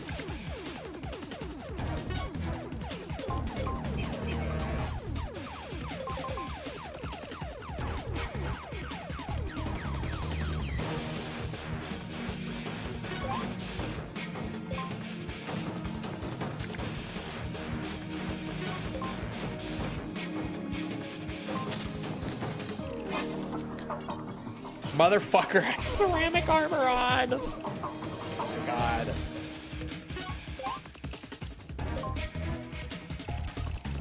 Okay, we split them up. They're panicking. This is good. This is what the flank was for. Teleco is gonna get fucked up here, though. I feel it coming from a mile away. Teleco is about to have a very bad day. I could kill this guy. Hell yes. Good shit, Snake.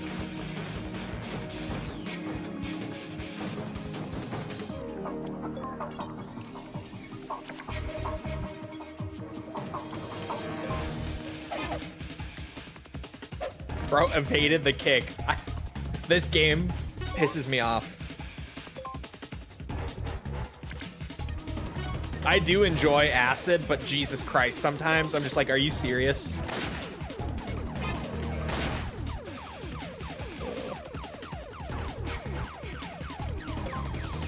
Take this, bitch. That's right.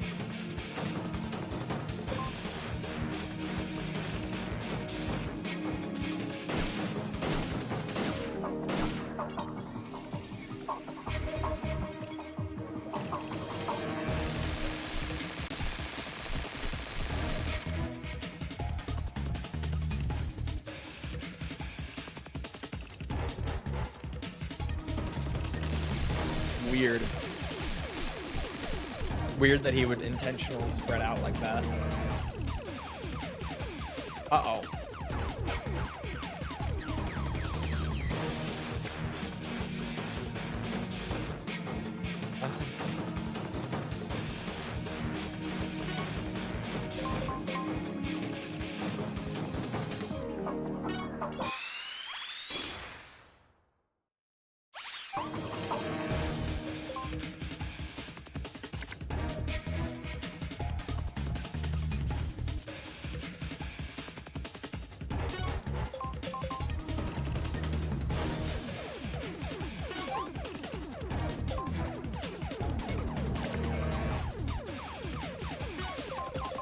I didn't want a gun anyway.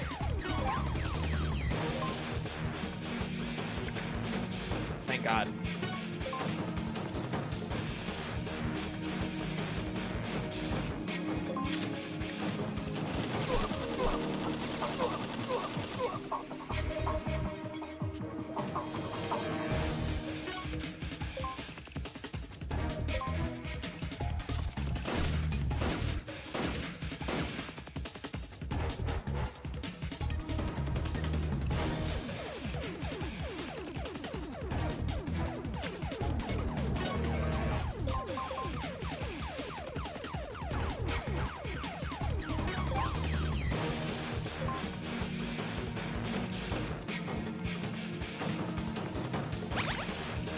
Holy fuck. Okay.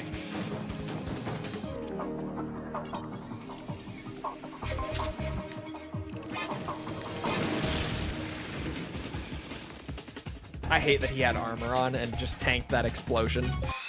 This game.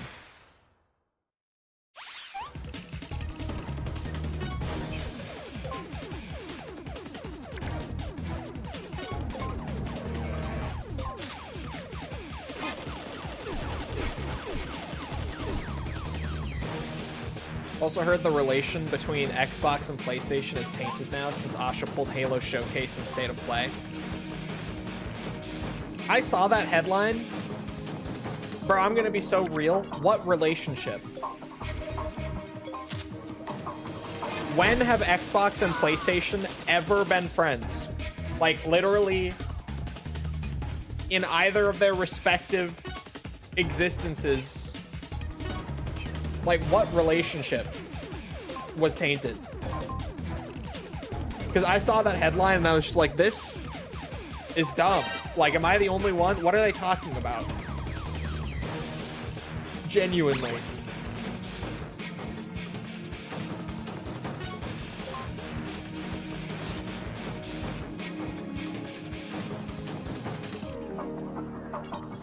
Check this out. Tank this bitch. Big move.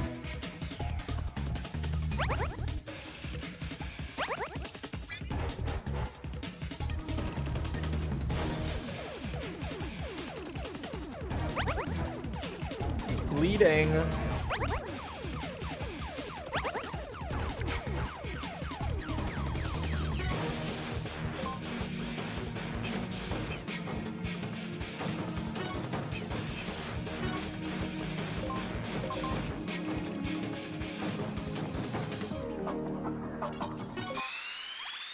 That didn't move her up in the turn order?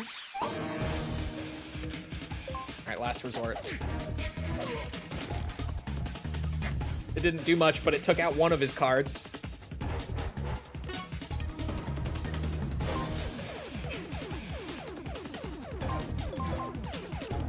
I don't know if this is gonna help, but I'm just trying to have her not die, to be real. He might actually die from the bleeding. Oh, first aid, you motherfucker.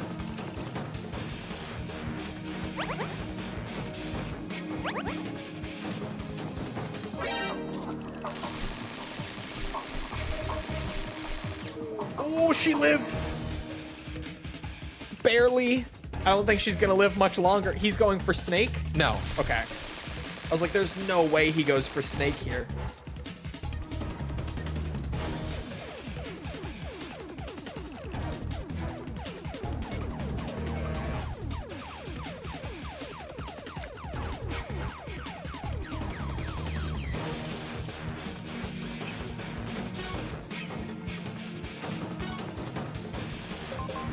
We just gotta play Ring Around the Rosie for a second, I guess.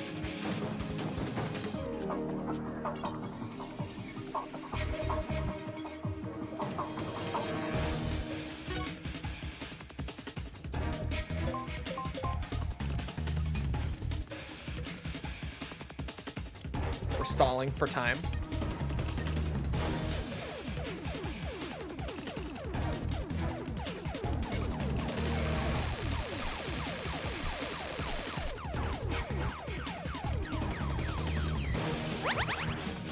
They're healing each other, the fuckers.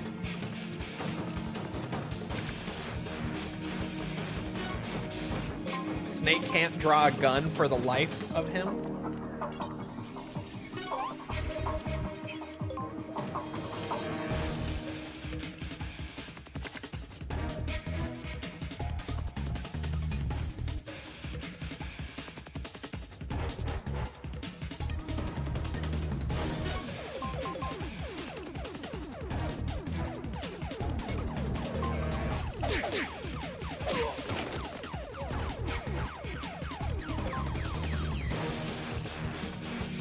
Snake just needs to live long enough for Teleco to get up. Basically, that's what we're stalling for right now.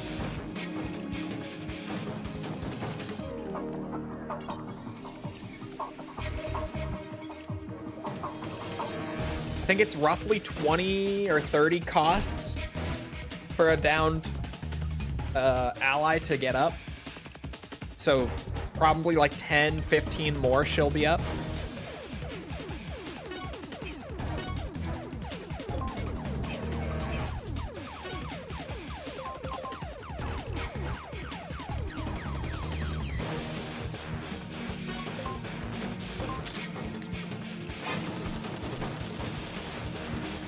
Oh my god, how many misses? That's crazy.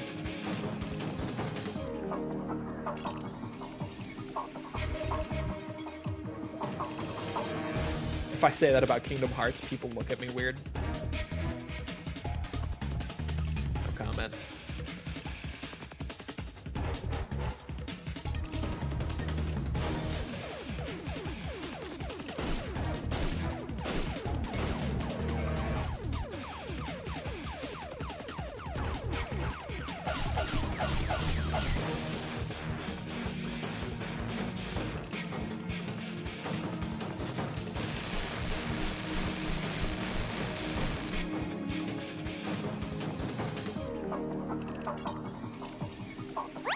Oh my god, she's alive. With an amazing first card draw.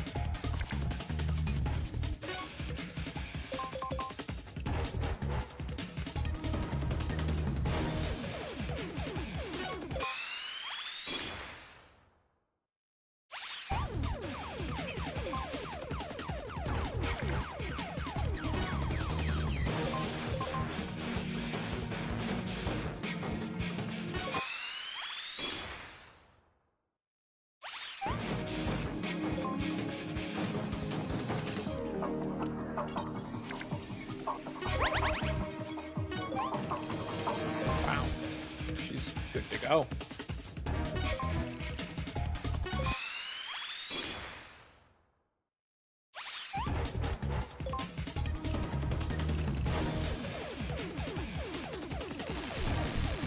We pulled him off of Snake. That damage kind of sucked, but it's good to have him not after Snake.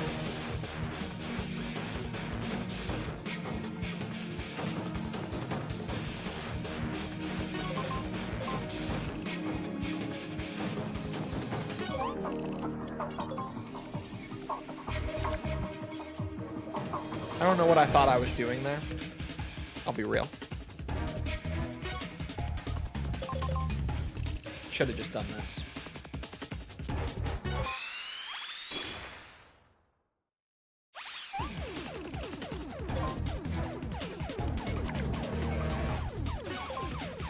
Nice. Okay. One actual enemy left.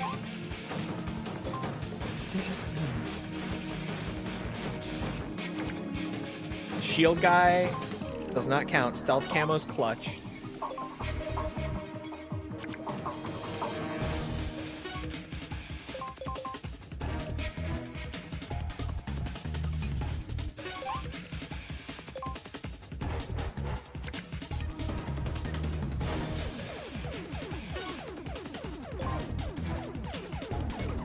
I want them to run after Snake. It's the best thing they could do right now.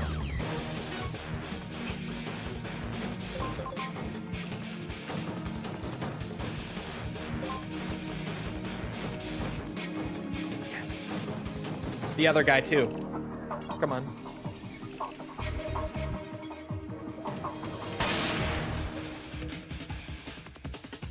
shit. All right, I'll take what I can get.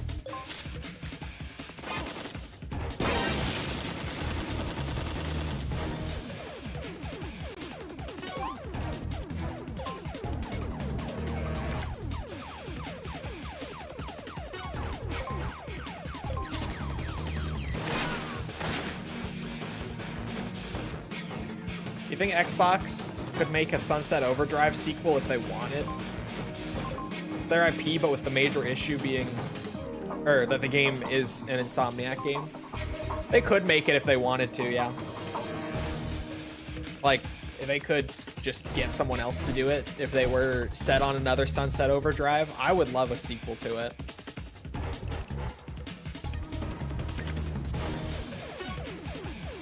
The game was fun as fuck.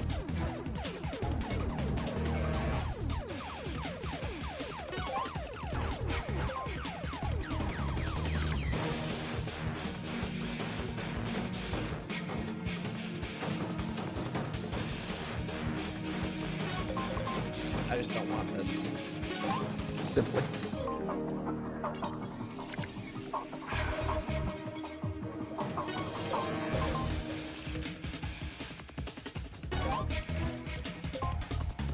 Come on. Oh, big. Snake is not gonna die. There's the deck reload.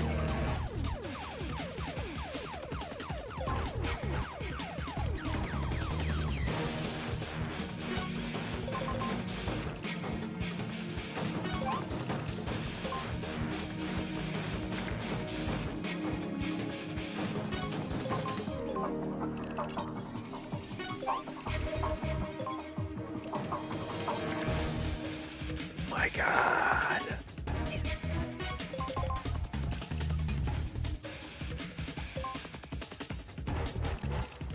Now we're just waiting to get the RC missile for Snake. Just burning cards.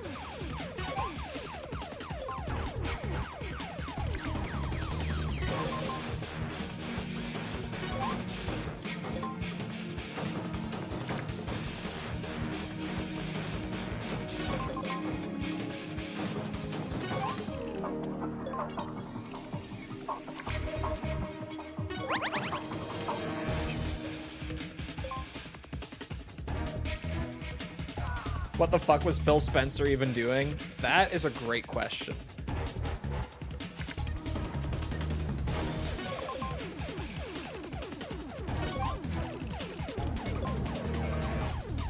Like, genuinely, knowing now some of the decisions and stuff that were being made behind closed doors, what was he doing?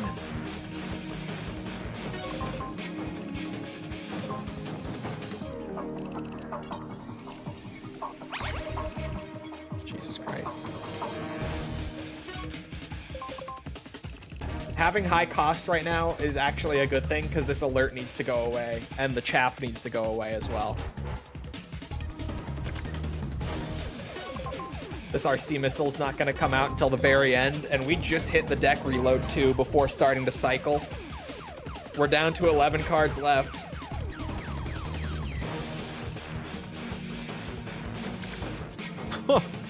Okay.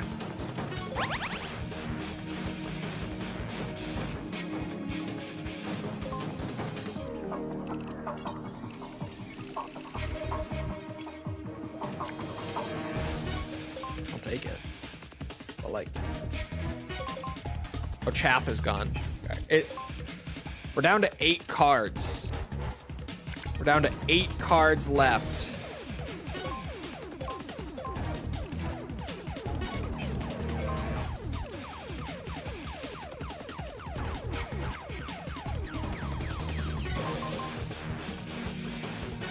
It'll pop out eventually. There it is. Holy fuck. Finally.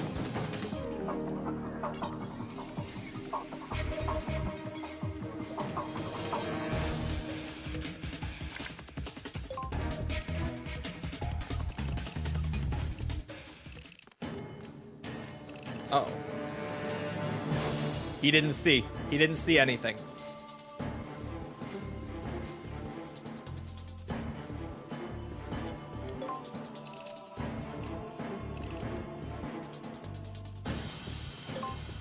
Chilling.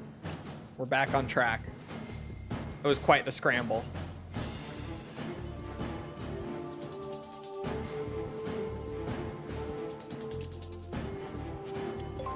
I need him to move.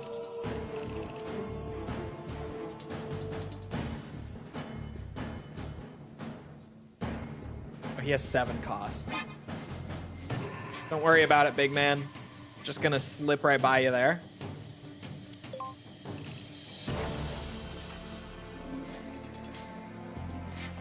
What if they removed Xbox exclusives from day one Game Pass? Third-party games could still be day one, but not exclusives. Think that would be a good business decision? I don't think so, no.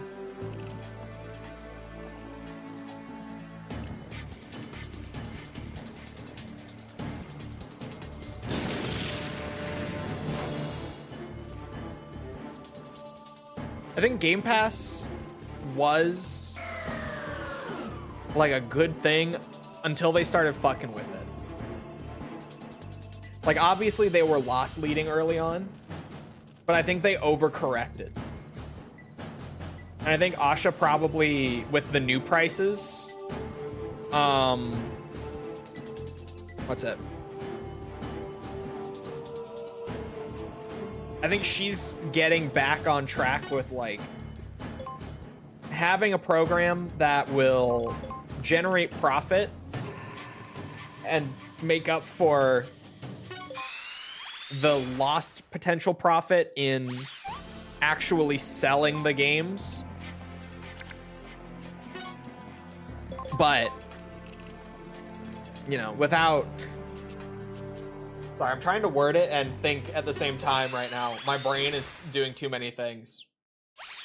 Cancel mine with the price increase. Yeah, I think the new price is getting back to, like, it will generate revenue. And, you know, not just straight up be a loss leading thing for Xbox. Like it was early on.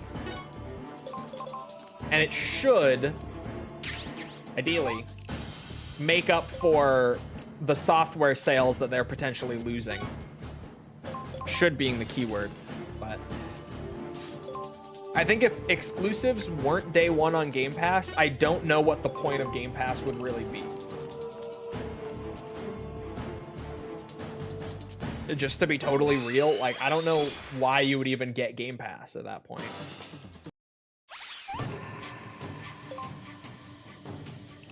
Oh, actually, I say that, but then they bundled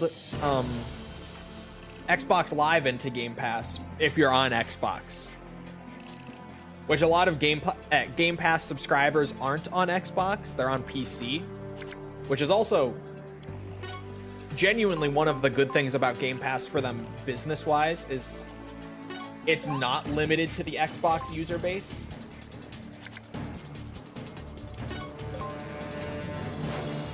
I might be able to just kill him. He has... Why does front evade work from the sides as well?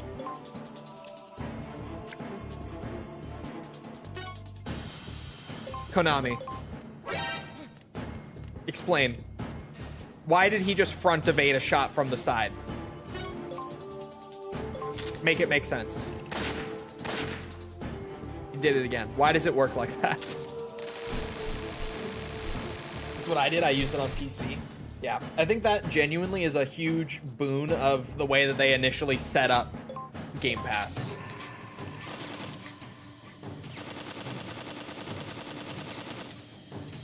This year won't be a good year for COD thanks to GTA. You're crazy. Like, GTA is going to sell better, but saying that COD isn't gonna sell a new Modern Warfare title, which are normally their best sellers, because GTA comes out a month later, is kind of crazy.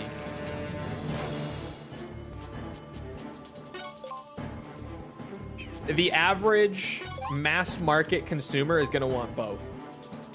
And not everyone will be able to get both. But that average, like, baseline casual consumer will want to play both.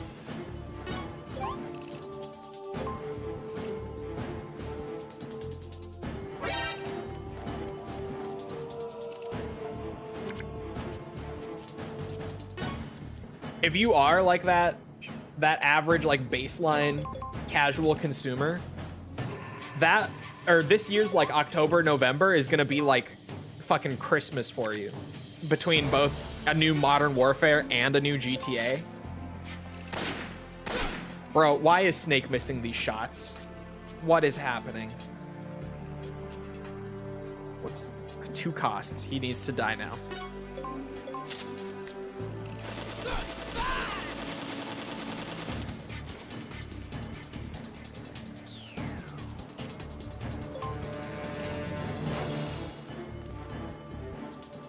Give me Gears. Gears is not in that, like, massive casual audience that it used to be.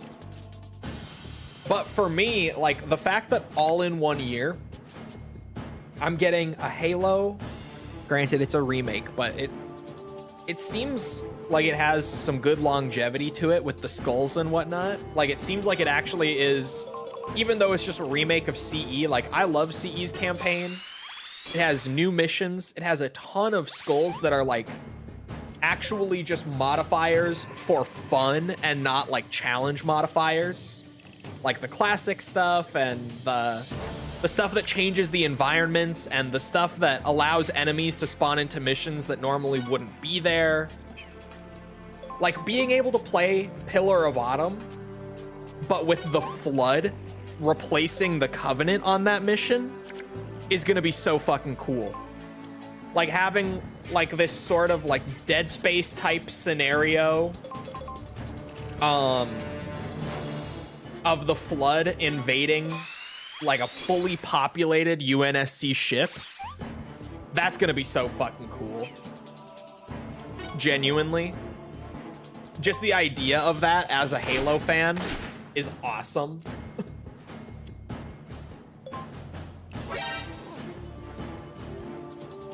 So having, like, Halo, COD, and Gears all releasing this year,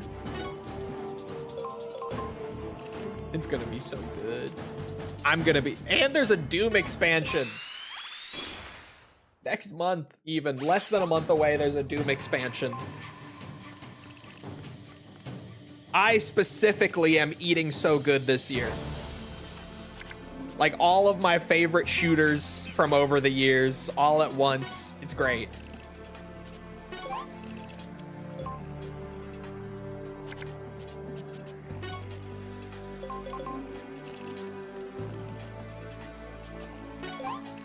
Give me a gun.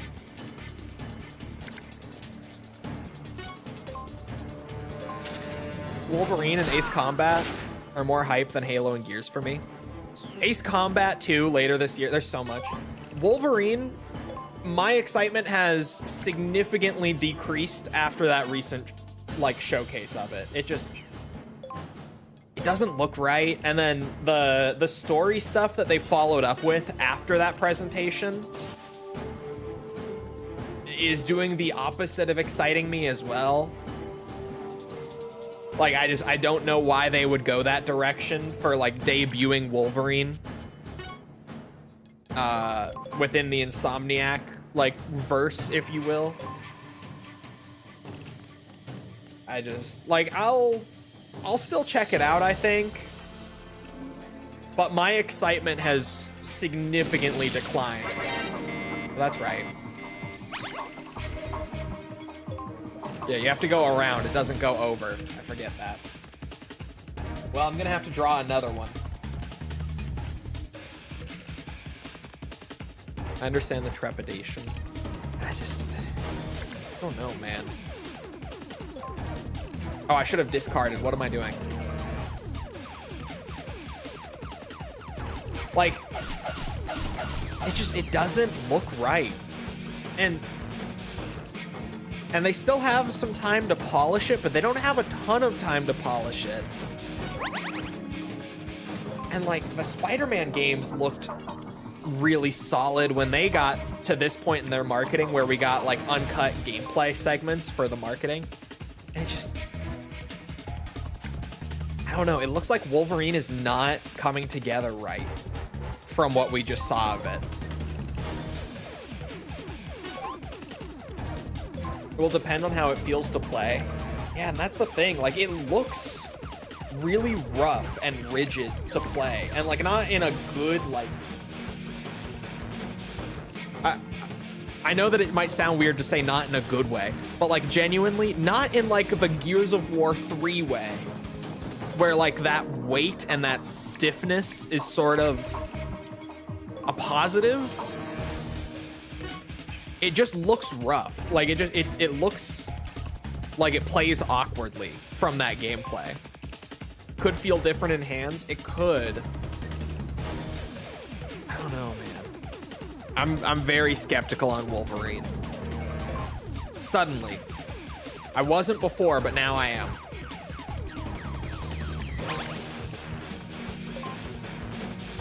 So weird. Like, I only ever thought that game looked fantastic before. But it was, like, seeing that gameplay just immediately made me like, oh. Oh no. Now the red flags are raising. Oh no. Hold on, something's not right.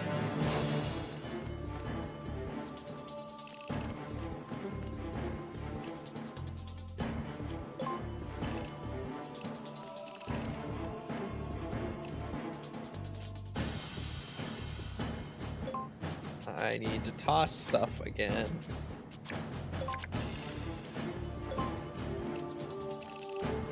It's very set piece heavy, chosen for the show.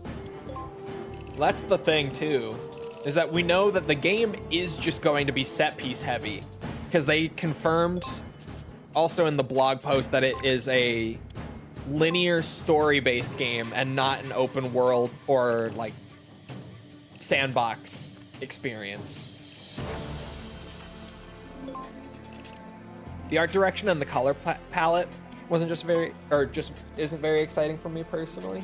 I would agree. You know what I thought? I haven't really said it, but you know what I thought?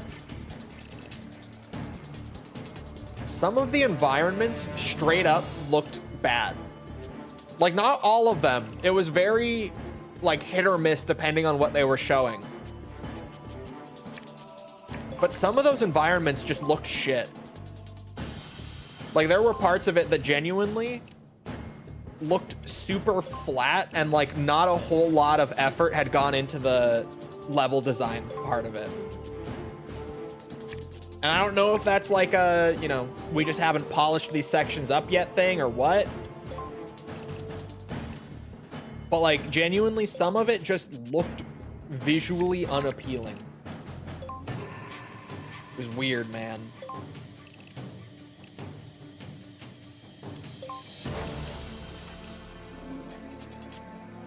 Yeah, I thought, like, his character design looks good.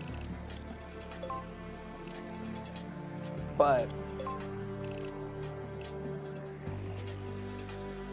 I did make fun of the ground texture in one of the screenshots. Yeah. A lot of the textures are really blurry and, like genuinely, if it's the ground texture that I'm thinking of, there's legitimately just, like, no detail in that texture. Like none, straight up. I think it had way too much blood. I thought the blood looked like shit. Thank you for bringing up the blood. There is a lot of blood, and I get, like, it's Wolverine, right? So, like, I don't mind there being a lot of blood, because that's, like, he cuts people up. Good Wolverine material tends to be a little gory. But, like, the blood itself was just like this flat red goop.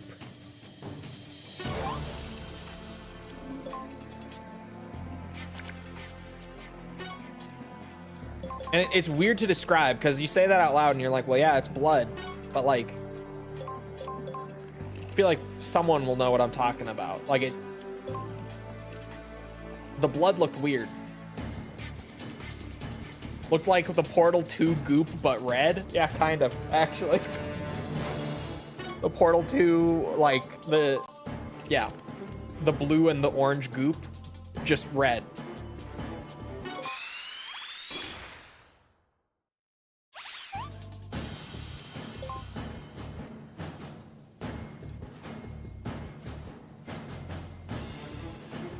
I don't know. Like, I was so big on Wolverine. I even said the day of, I was like, the one thing I'm really excited for State of Play is seeing more Wolverine finally. And then we saw it, and I was just like, oh. Well.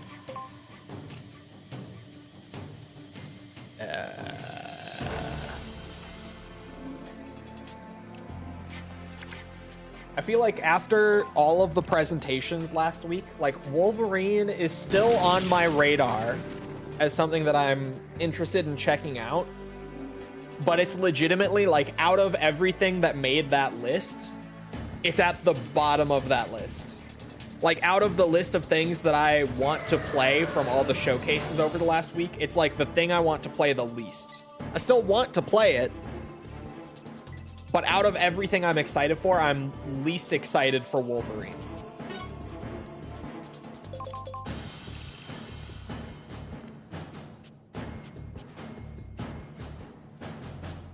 I'll just use this so that Snake can catch up, get rid of it, because holy fuck.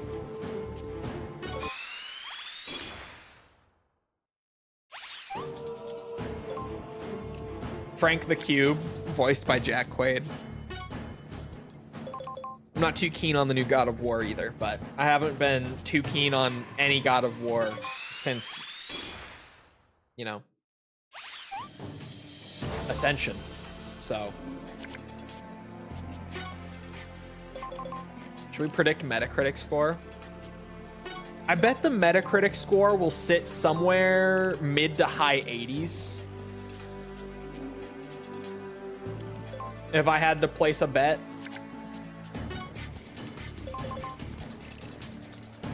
But, like, I also think Insomniac doing a superhero game is kind of like, unless they really fuck it up and it's a disaster, it's going to get good reviews kind of regardless.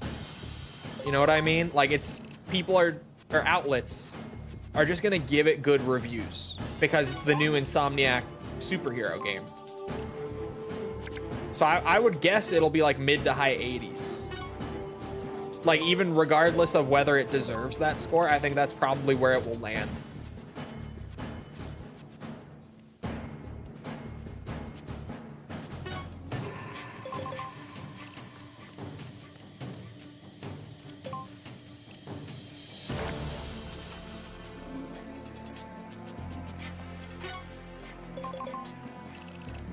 Chat, did anything come out about that Gears of War preview yet? Like, where outlets got to go and play Gears E-Day a couple weeks ago? I talked about it, but I haven't seen it. Chat, did anything come out about that yet? Does anyone know something? Has anyone seen something that I missed? Because after they showed E-Day, I realized and decided that I would just spill because I didn't sign anything. When I was at the Ace Combat event, some of the journalists who were there, some of the press guys who were there, were talking about how, like, just a few days prior they had played E-Day at, like, a similar event. So while I was out in LA, I learned that there was an E-Day preview a couple weeks ago, but I still haven't seen anything, like, come from it, which is a bit weird to me.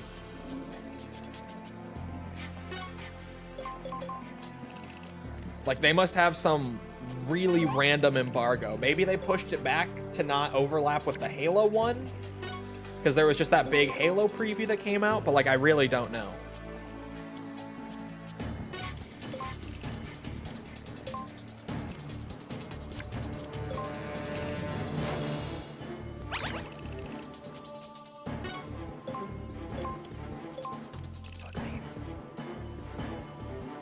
Spider-Man 2 got a 90.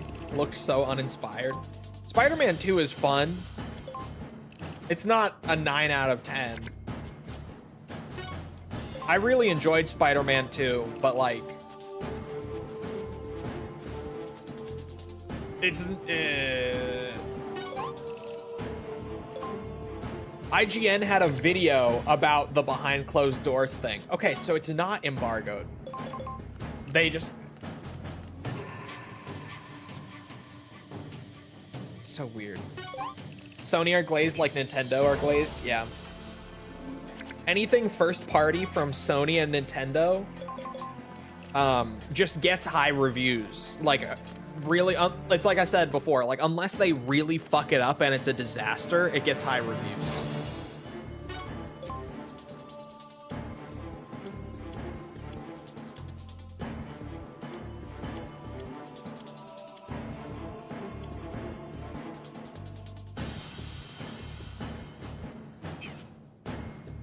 I think the best course of action is to play Meryl and wait.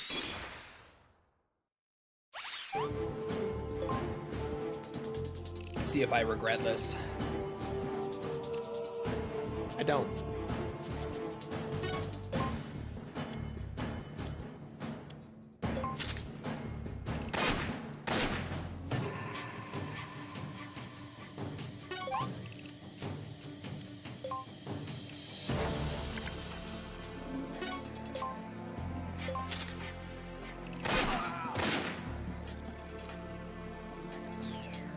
I think Spider-Man 2 was like a 78.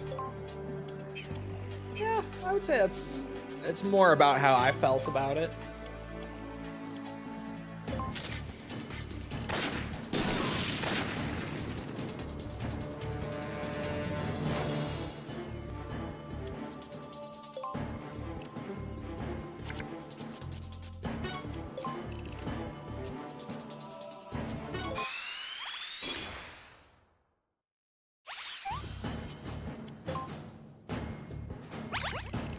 Deck reload, fuck.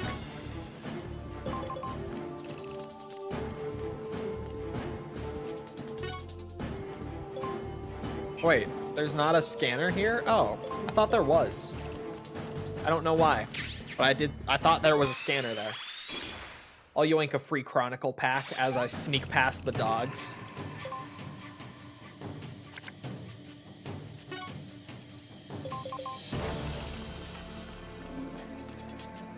Wait, what? That was a scanner.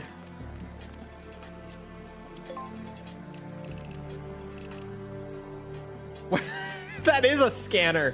What? Okay. I don't know. I don't know how she just ran right through that.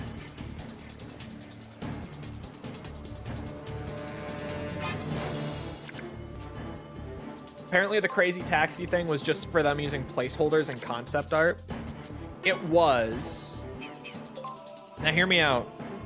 Hear me out, chat. On the crazy taxi AI thing, I still think that using it for concept art sucks.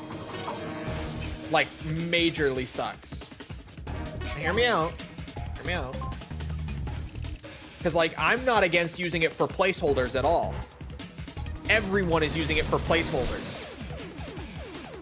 Everyone is not using it for concept art. Concept art is done by actual artists because that is the basis of your game's art style and art direction. No one's using AI for that, generally speaking, right now. Because when, like, think how generative AI works, right? Mechanically, functionally. Your art direction, like the thing that all of the assets in your game will be based on, is then AI generated. Meaning it's an amalgam of works that exist prior, right? To me, that's still an issue. I have zero issue using it for placeholder. And even like when some studios have come under fire for that, especially like as that topic first started to like hit public more and more, I defended that a lot. Like there's really no issue with using it as like a temporary thing to put in and use to just get functionality working and get a basic idea of how it plays and everything during development, and then taking it out later, replacing it with like actual art, right? But using it as your concept art is super shit. Like that legitimately, because then even when you do make the asset by hand, like it's really not doing much more than copying the AI generated piece, right?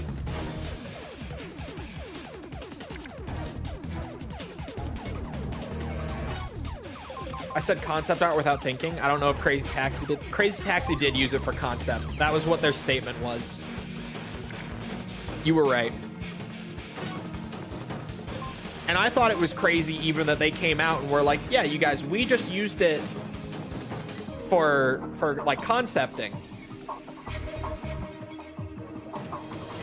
Huh?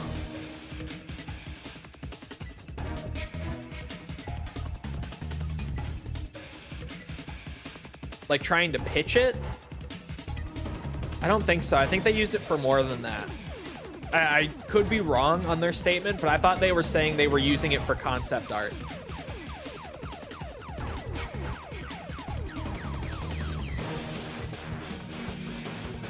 It's funny realizing how much of a net loss and overall financial strain AI has come to be. At least in the creative industries, absolutely.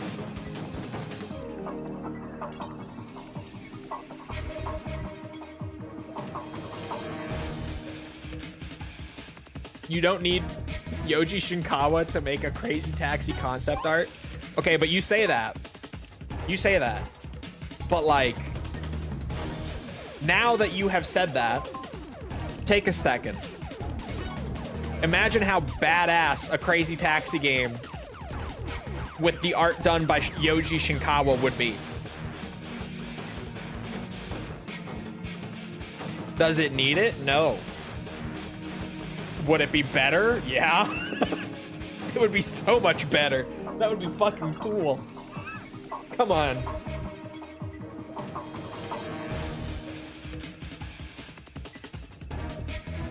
It's a remake? I thought it was a reboot. Is it a remake? I thought it was more like them reviving the franchise proper.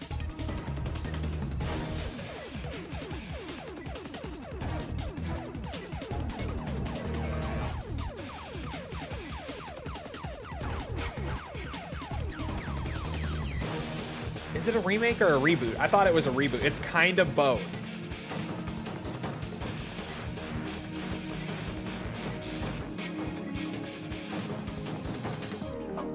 That was a lot of text. Mucho texto.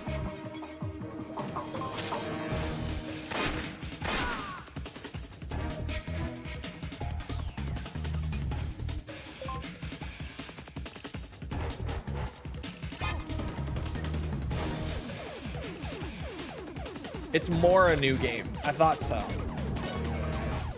I thought it was a new title. We're still talking about Crazy Taxi, too.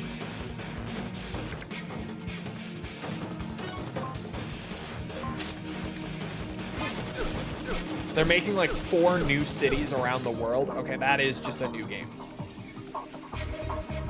Why did you put that in my mind? Now I need a Yoji Shinkawa Crazy Taxi. Exactly. You say we don't need it, but then you think about it for like a second. That would be badass, man.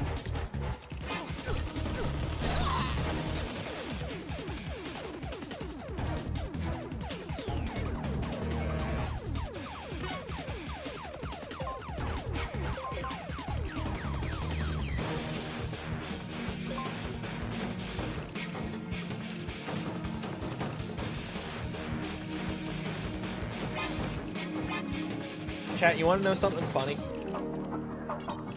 I mentioned a bit that for scratching my like game dev urge / itch lately, I've been back on Unity because I'm doing something like 2D, which I haven't done in years and years. And I was talking about like, oh my god, it's so easy to do 2D in Unity. It's crazy. Like I forgot how much it literally just was like click a few buttons and you have like basic 2D game working, right? Because it really is. Compared to what I've now gotten myself used to doing, like solo dev side projects in 3D in Unreal. Like it's wild how easy it is to just get something up and running on Unity in 2D. However, the fun part that progressively has affected me more and more I haven't written C# code in like 6 years. I lost it. Like I can't write in C anymore, turns out. Like I have spent so much time on Google being like, how do I do this again? That has been the issue. Like beyond just getting the basic blocks all set up and like the most simple things going. My issue is that I've forgotten how to write script in C. And it's kind of been a disaster now that I've gotten a little more into things. Publishing it? Probably not. I normally don't even finish my projects. They're kind of just like for the hell of it.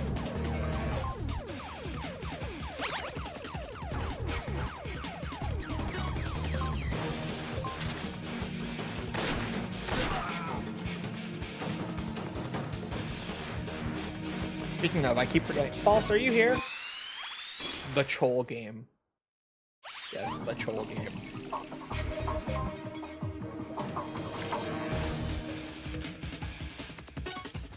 Can False hear me? We get Chol JRPG. A JRPG from the guy who doesn't like JRPGs. That could be like the greatest irony of all time.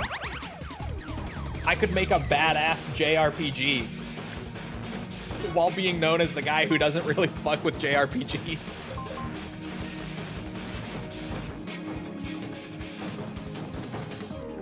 That could actually be pretty funny. I'm not gonna, like, even just doing it for the bit would be funny as fuck to me.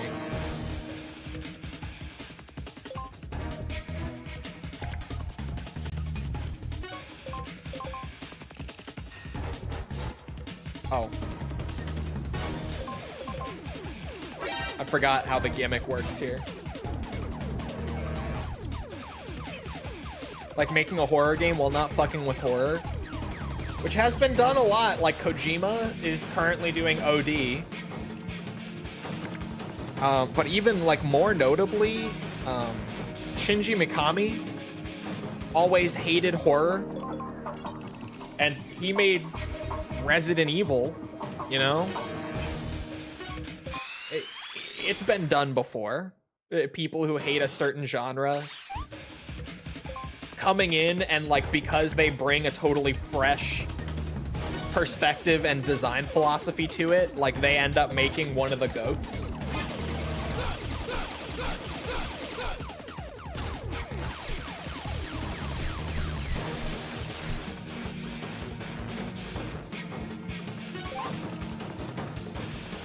Has there ever been a JRPG made by a hater of JRPG? Not that I know of. There are quite a few horror games from people who hate horror games, weirdly. Like, that's a common thing. For some reason.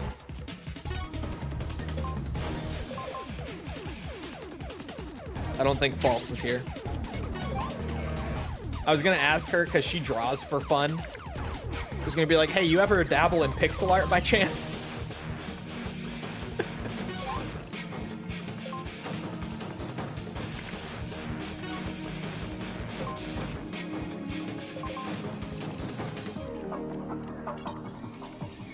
Must have thought about your dream game you'd like to make. Do you have a concept for it? Like, what's the settings, story, stuff like that? Yes.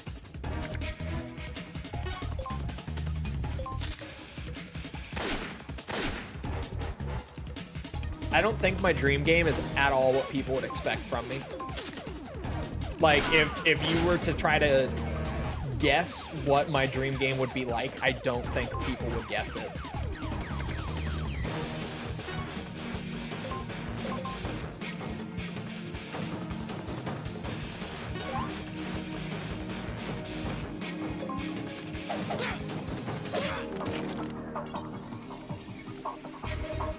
She's still up next, actually. Is it a cricket game? You got me. It's a cricket game.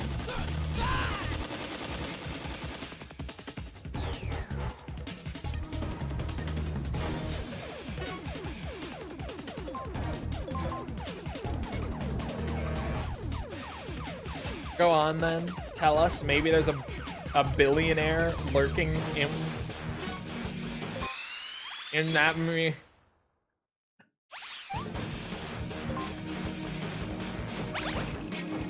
My idea is too great. I can't allow it to be stolen by someone with more time and talent than me.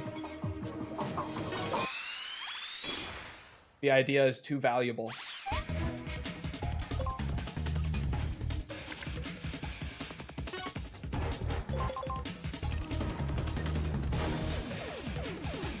Oh my god, more text.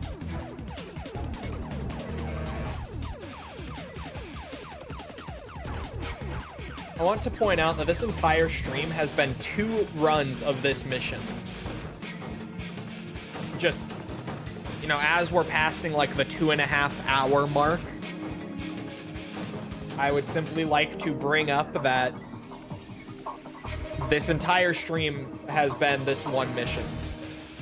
Granted, I had to quit and reset about 50 minutes in, but I just wanted to put that out there.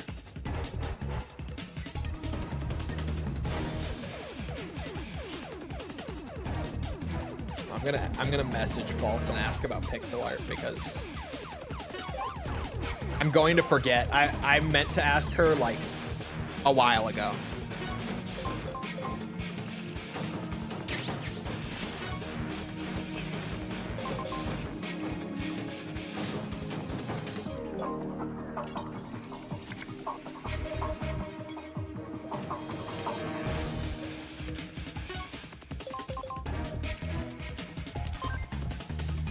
Surprised you aren't just grinding for cards.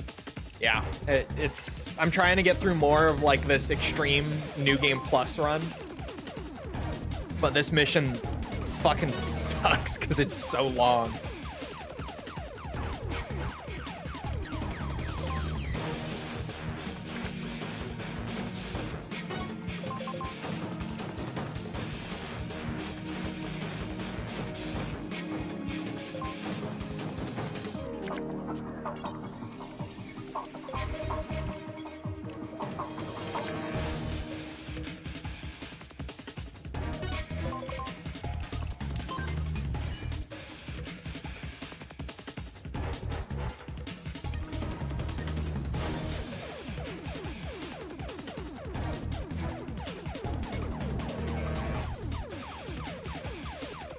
Teleco next. I need her through the gate before I can move Snake.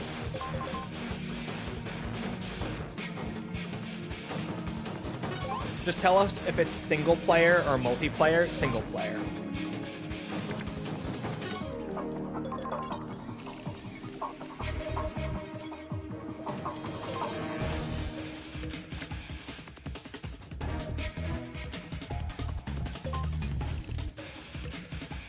Let it go. It is single player.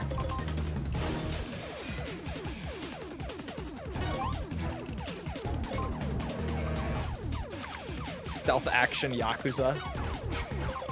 Yes.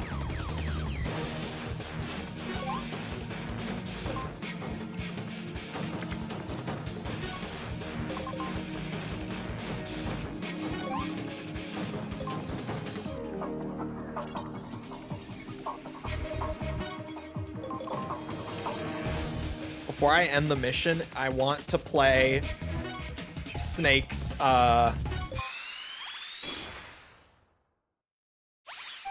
Big Boss card, right? Isn't it Big Boss, the card I'm thinking of? I think it is.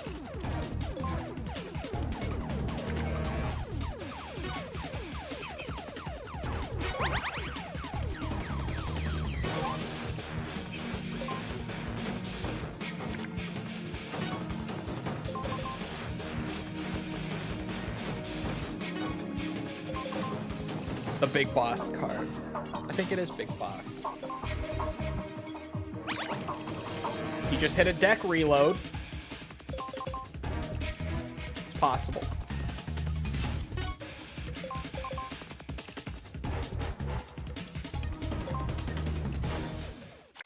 Yeah, it is. It is. It's a different sprite. Or no, sorry. It's the Big Boss card from the Chronicle pack. Man, my brain is jumbled trying to get this sentence out. It's the big boss from the Chronicle pack. But the card, the artwork on the card is Metal Gear 1 Big Boss, but when you play the card, it's Metal Gear 2 Big Boss. That's the mismatch. Oh, here. Right? Look. It's Big Boss, and that's Metal Gear 1 Big Boss from the boss fight at the end, right? And then you play the card, it spins up, the artwork shows,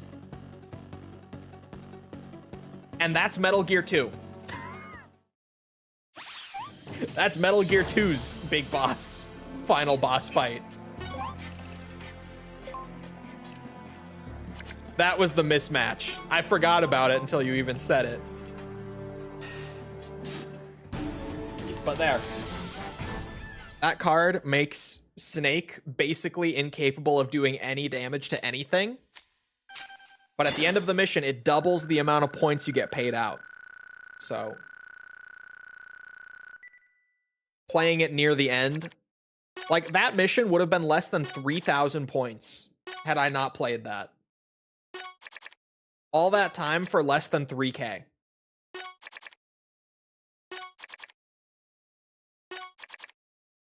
Metal Gear 2 is so fun, I might replay it one of these days. Metal Gear 1 and 2 are so frustrating the first time through because they're so, like, obtuse and weirdly designed.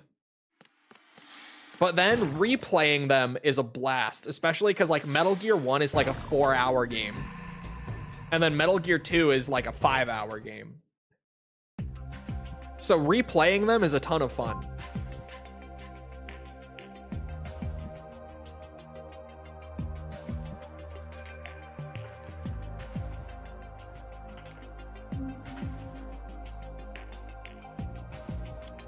False said that she has not ever tried drawing pixel art, but she could try. So we're in, sounds like. Do I have Genola? Hold on.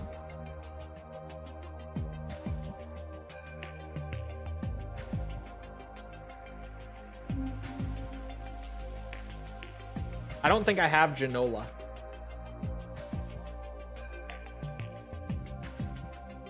Bring up this random woman when I'm feeling classy. What? What? Oh, wait, what was that? Wait, double action cost plus? This is a new card that I just got from one of the free packs I picked up. Doubles user's rest. Also doubles card use cost.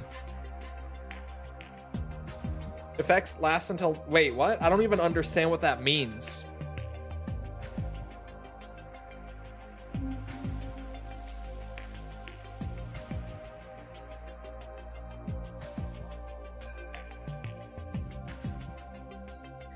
Oh, Metal Gear 1. Is her name Jennifer? Yes, the chick from Metal Gear 1 that you're supposed to call in that one specific room to open up the door to get the item you need to progress. In Metal Gear 1. Shit like that makes those games so stupid. But then replaying them, once you just know to call her once you're in that room to progress, like, it's fun. You go right where you need to go, you blast through the whole game like that, but the first time it's awful. This is a new card. 2 new cards acquired during that mission. One during, one after, I'll take it. That makes up for how long that shit took. And it progressed the New Game Plus run. Knocks out all enemies, in parentheses, living creatures. Straight up. All enemies, like, in the mission, in the current playable space, just knocks out everyone? Are you fucking kidding? Is that a real card? That's absurd. That actually does not feel like a real card. That is so good. Holy fuck. We'll see you around, DS. Have a good rest of your day.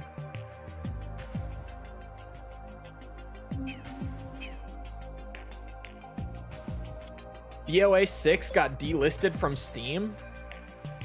Oh, they're re-releasing it. Okay, I was like, why would they delist it? Isn't DOA trying to like stage a comeback right now? There's got to be a trade-off. I mean, it's 10 cost.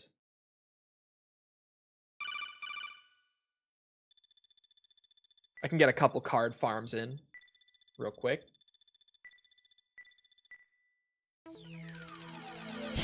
I gave Teleco the Genola card to try.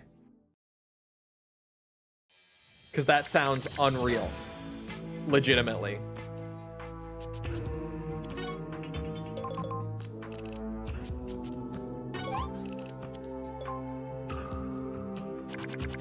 Oh, here we go. Here we go, boys. We get to test it immediately. Let's see. Let's see. Highlights every guard throughout the whole playable space.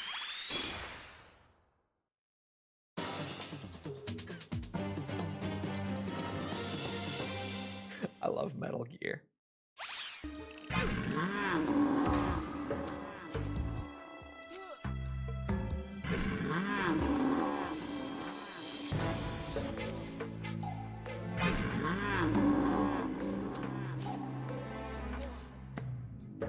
Just every guard in the map when you play that card gets knocked out.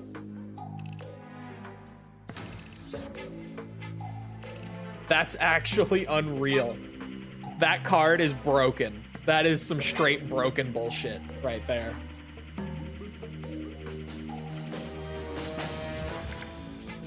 I might get spotted here. Nope. We're good.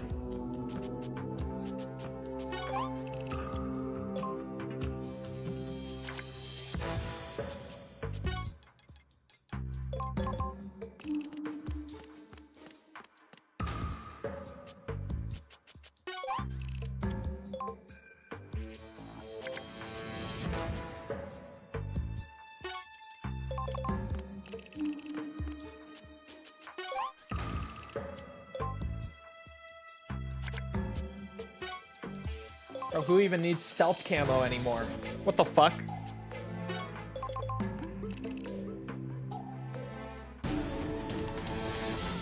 Was that 0 cost? I think that run was actually 0 cost. It was. The perfect run. Unbelievable. That's awesome. That's actually awesome. That just makes the card farming at the very end, like the rare card farming, easier to be able to do shit like that. Are you kidding me? I didn't even have stealth camo. And I just ran straight through the stage. That's crazy talk. Reach the goal without being spotted. And that's the thing too. We can do this with stealth camo or Genola now. Like, there's another option that allows us to just instantly run to the end and effectively farm cards.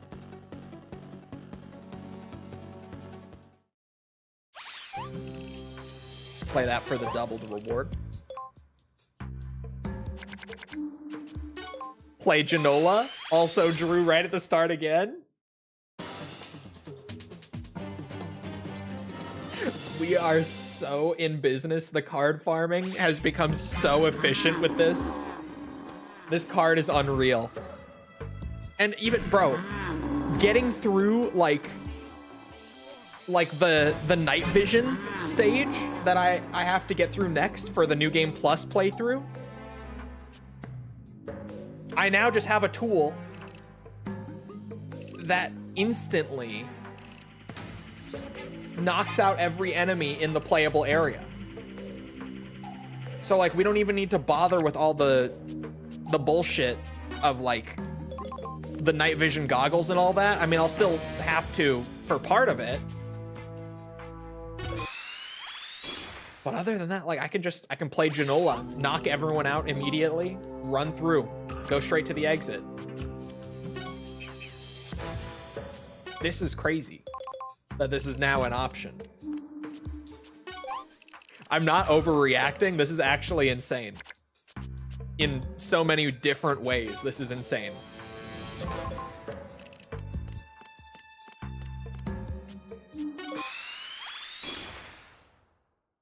Are those guys making out? What is that Genola card? Genola is from Metal Gear Solid 1 VR missions. It's a giant, like, kaiju genome soldier. And what that card is, the animation on it, is there's another Genola that comes in and starts kaiju fighting with the first one. And they eventually just both throw each other in the water and presumably drown. 10,000 points. Thank you, big boss. This is great. This is awesome.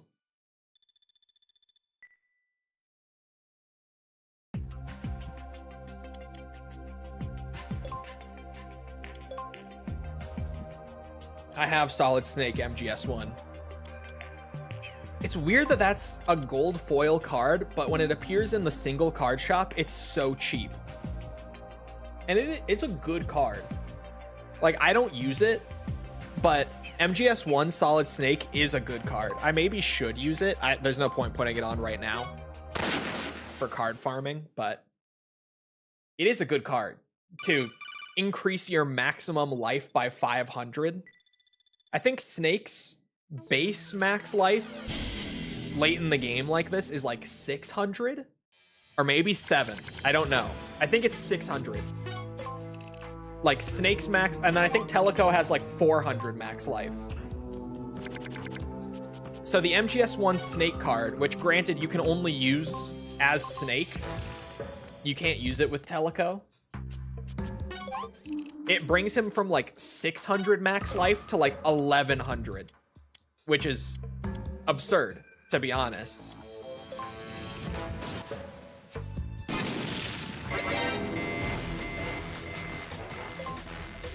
Separate games for Young Link and Adult Link, that was part of the leaks. I would never forgive Nintendo for that. I would be, like, I already am skeptical about them remaking that game to begin with. Bro, if they separated it into 2 halves, made me pay twice for my full Ocarina of Time remake, I would be so pissed. I would be so pissed.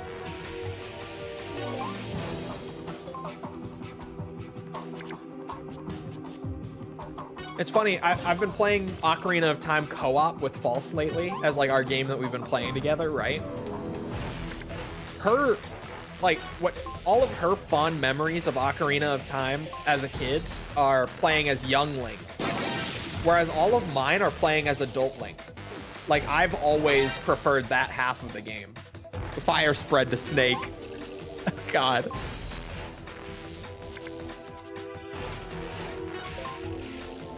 The Final Fantasy VII route. Yeah, I definitely would not want that.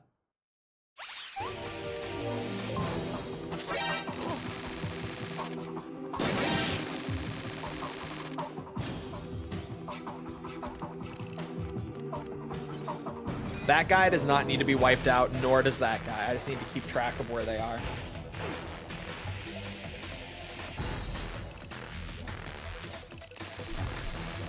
I wasn't ready for Doom and Dread. I switched it back to Baby Link. Bro, I always thought the second half of the game was so much cooler.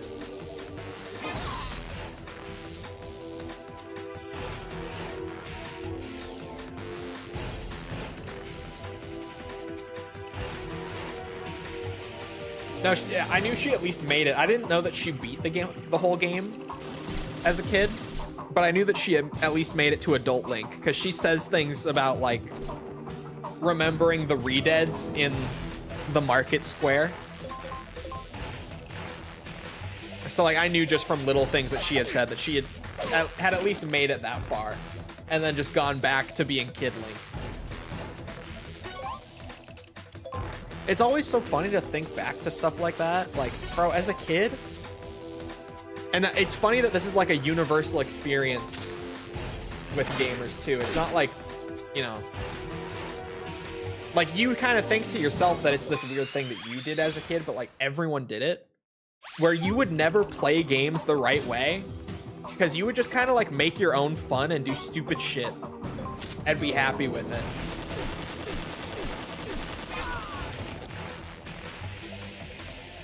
Told you about the Ganon fight? Yeah. Yeah, you did. You're right. You did mention that. But like genuinely, bro, as a kid, I remember like beating a game was something that I didn't even do that often. And it was like a big deal when I beat a game. Right?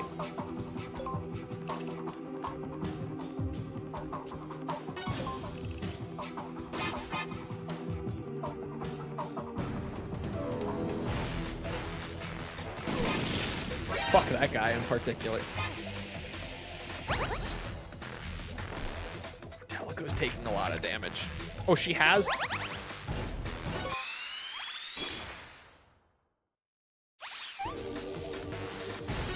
For more than a few games I played a lot of but never beat as a kid. Exactly.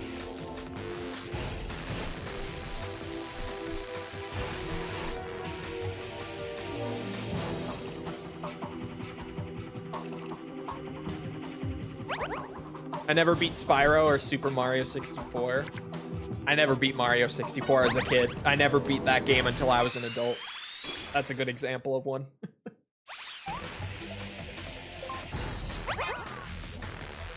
Fuck that guy. So just the robots now.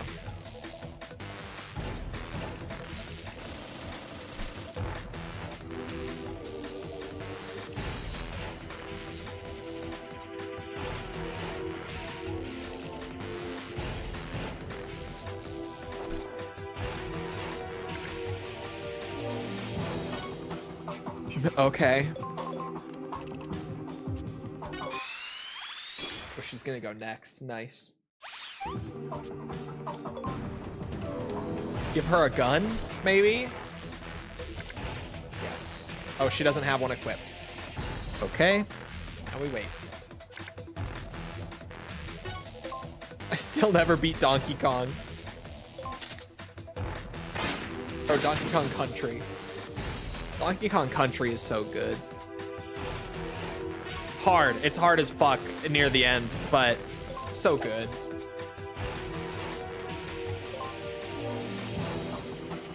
Teleco still has Genola in her pocket, doesn't she?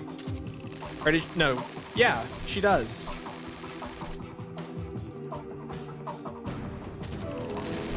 Genola coming out would actually be hilarious right about now.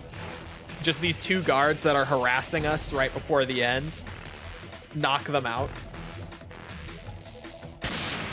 The chaff already basically knocked all those guys out. I'll take that. 58% to hit.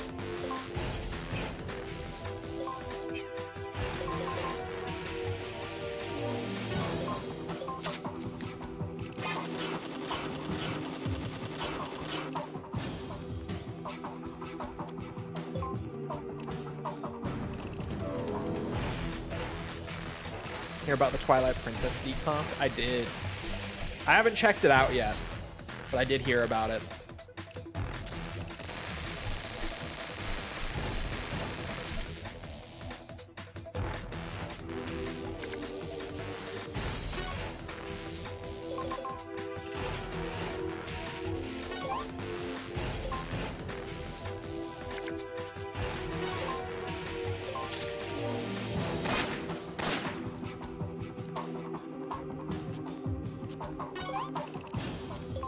About to start the final dungeon with the decomp.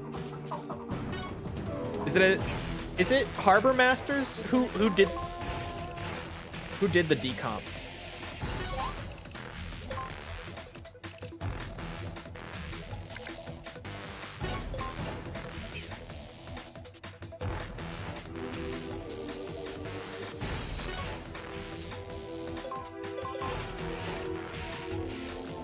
Is there a game you would like to get decomp that hasn't been yet?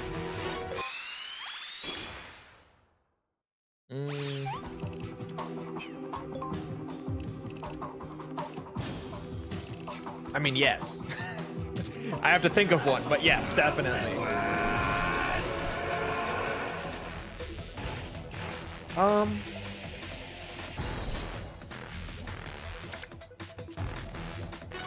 Honestly,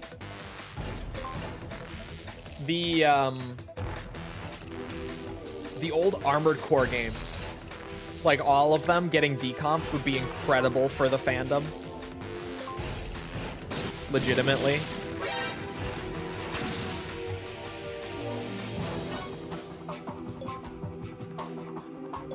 Ooh, original Yakuzas would be good as well.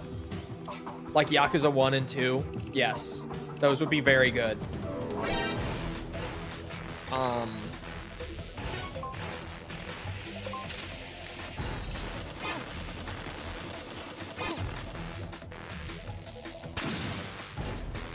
There we go.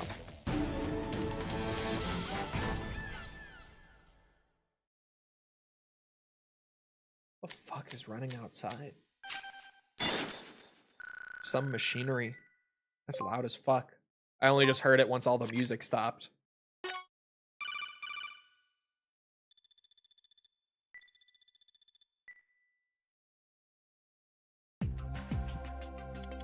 I've heard of a Yakuza 1 decomp project, but it's at the early stages. That would be so good. Just in time. Anything in the shop? No. You know, weirdly, a productive Metal Gear Acid stream. Not in the sense that we got like a ton of cards, but we did get 2.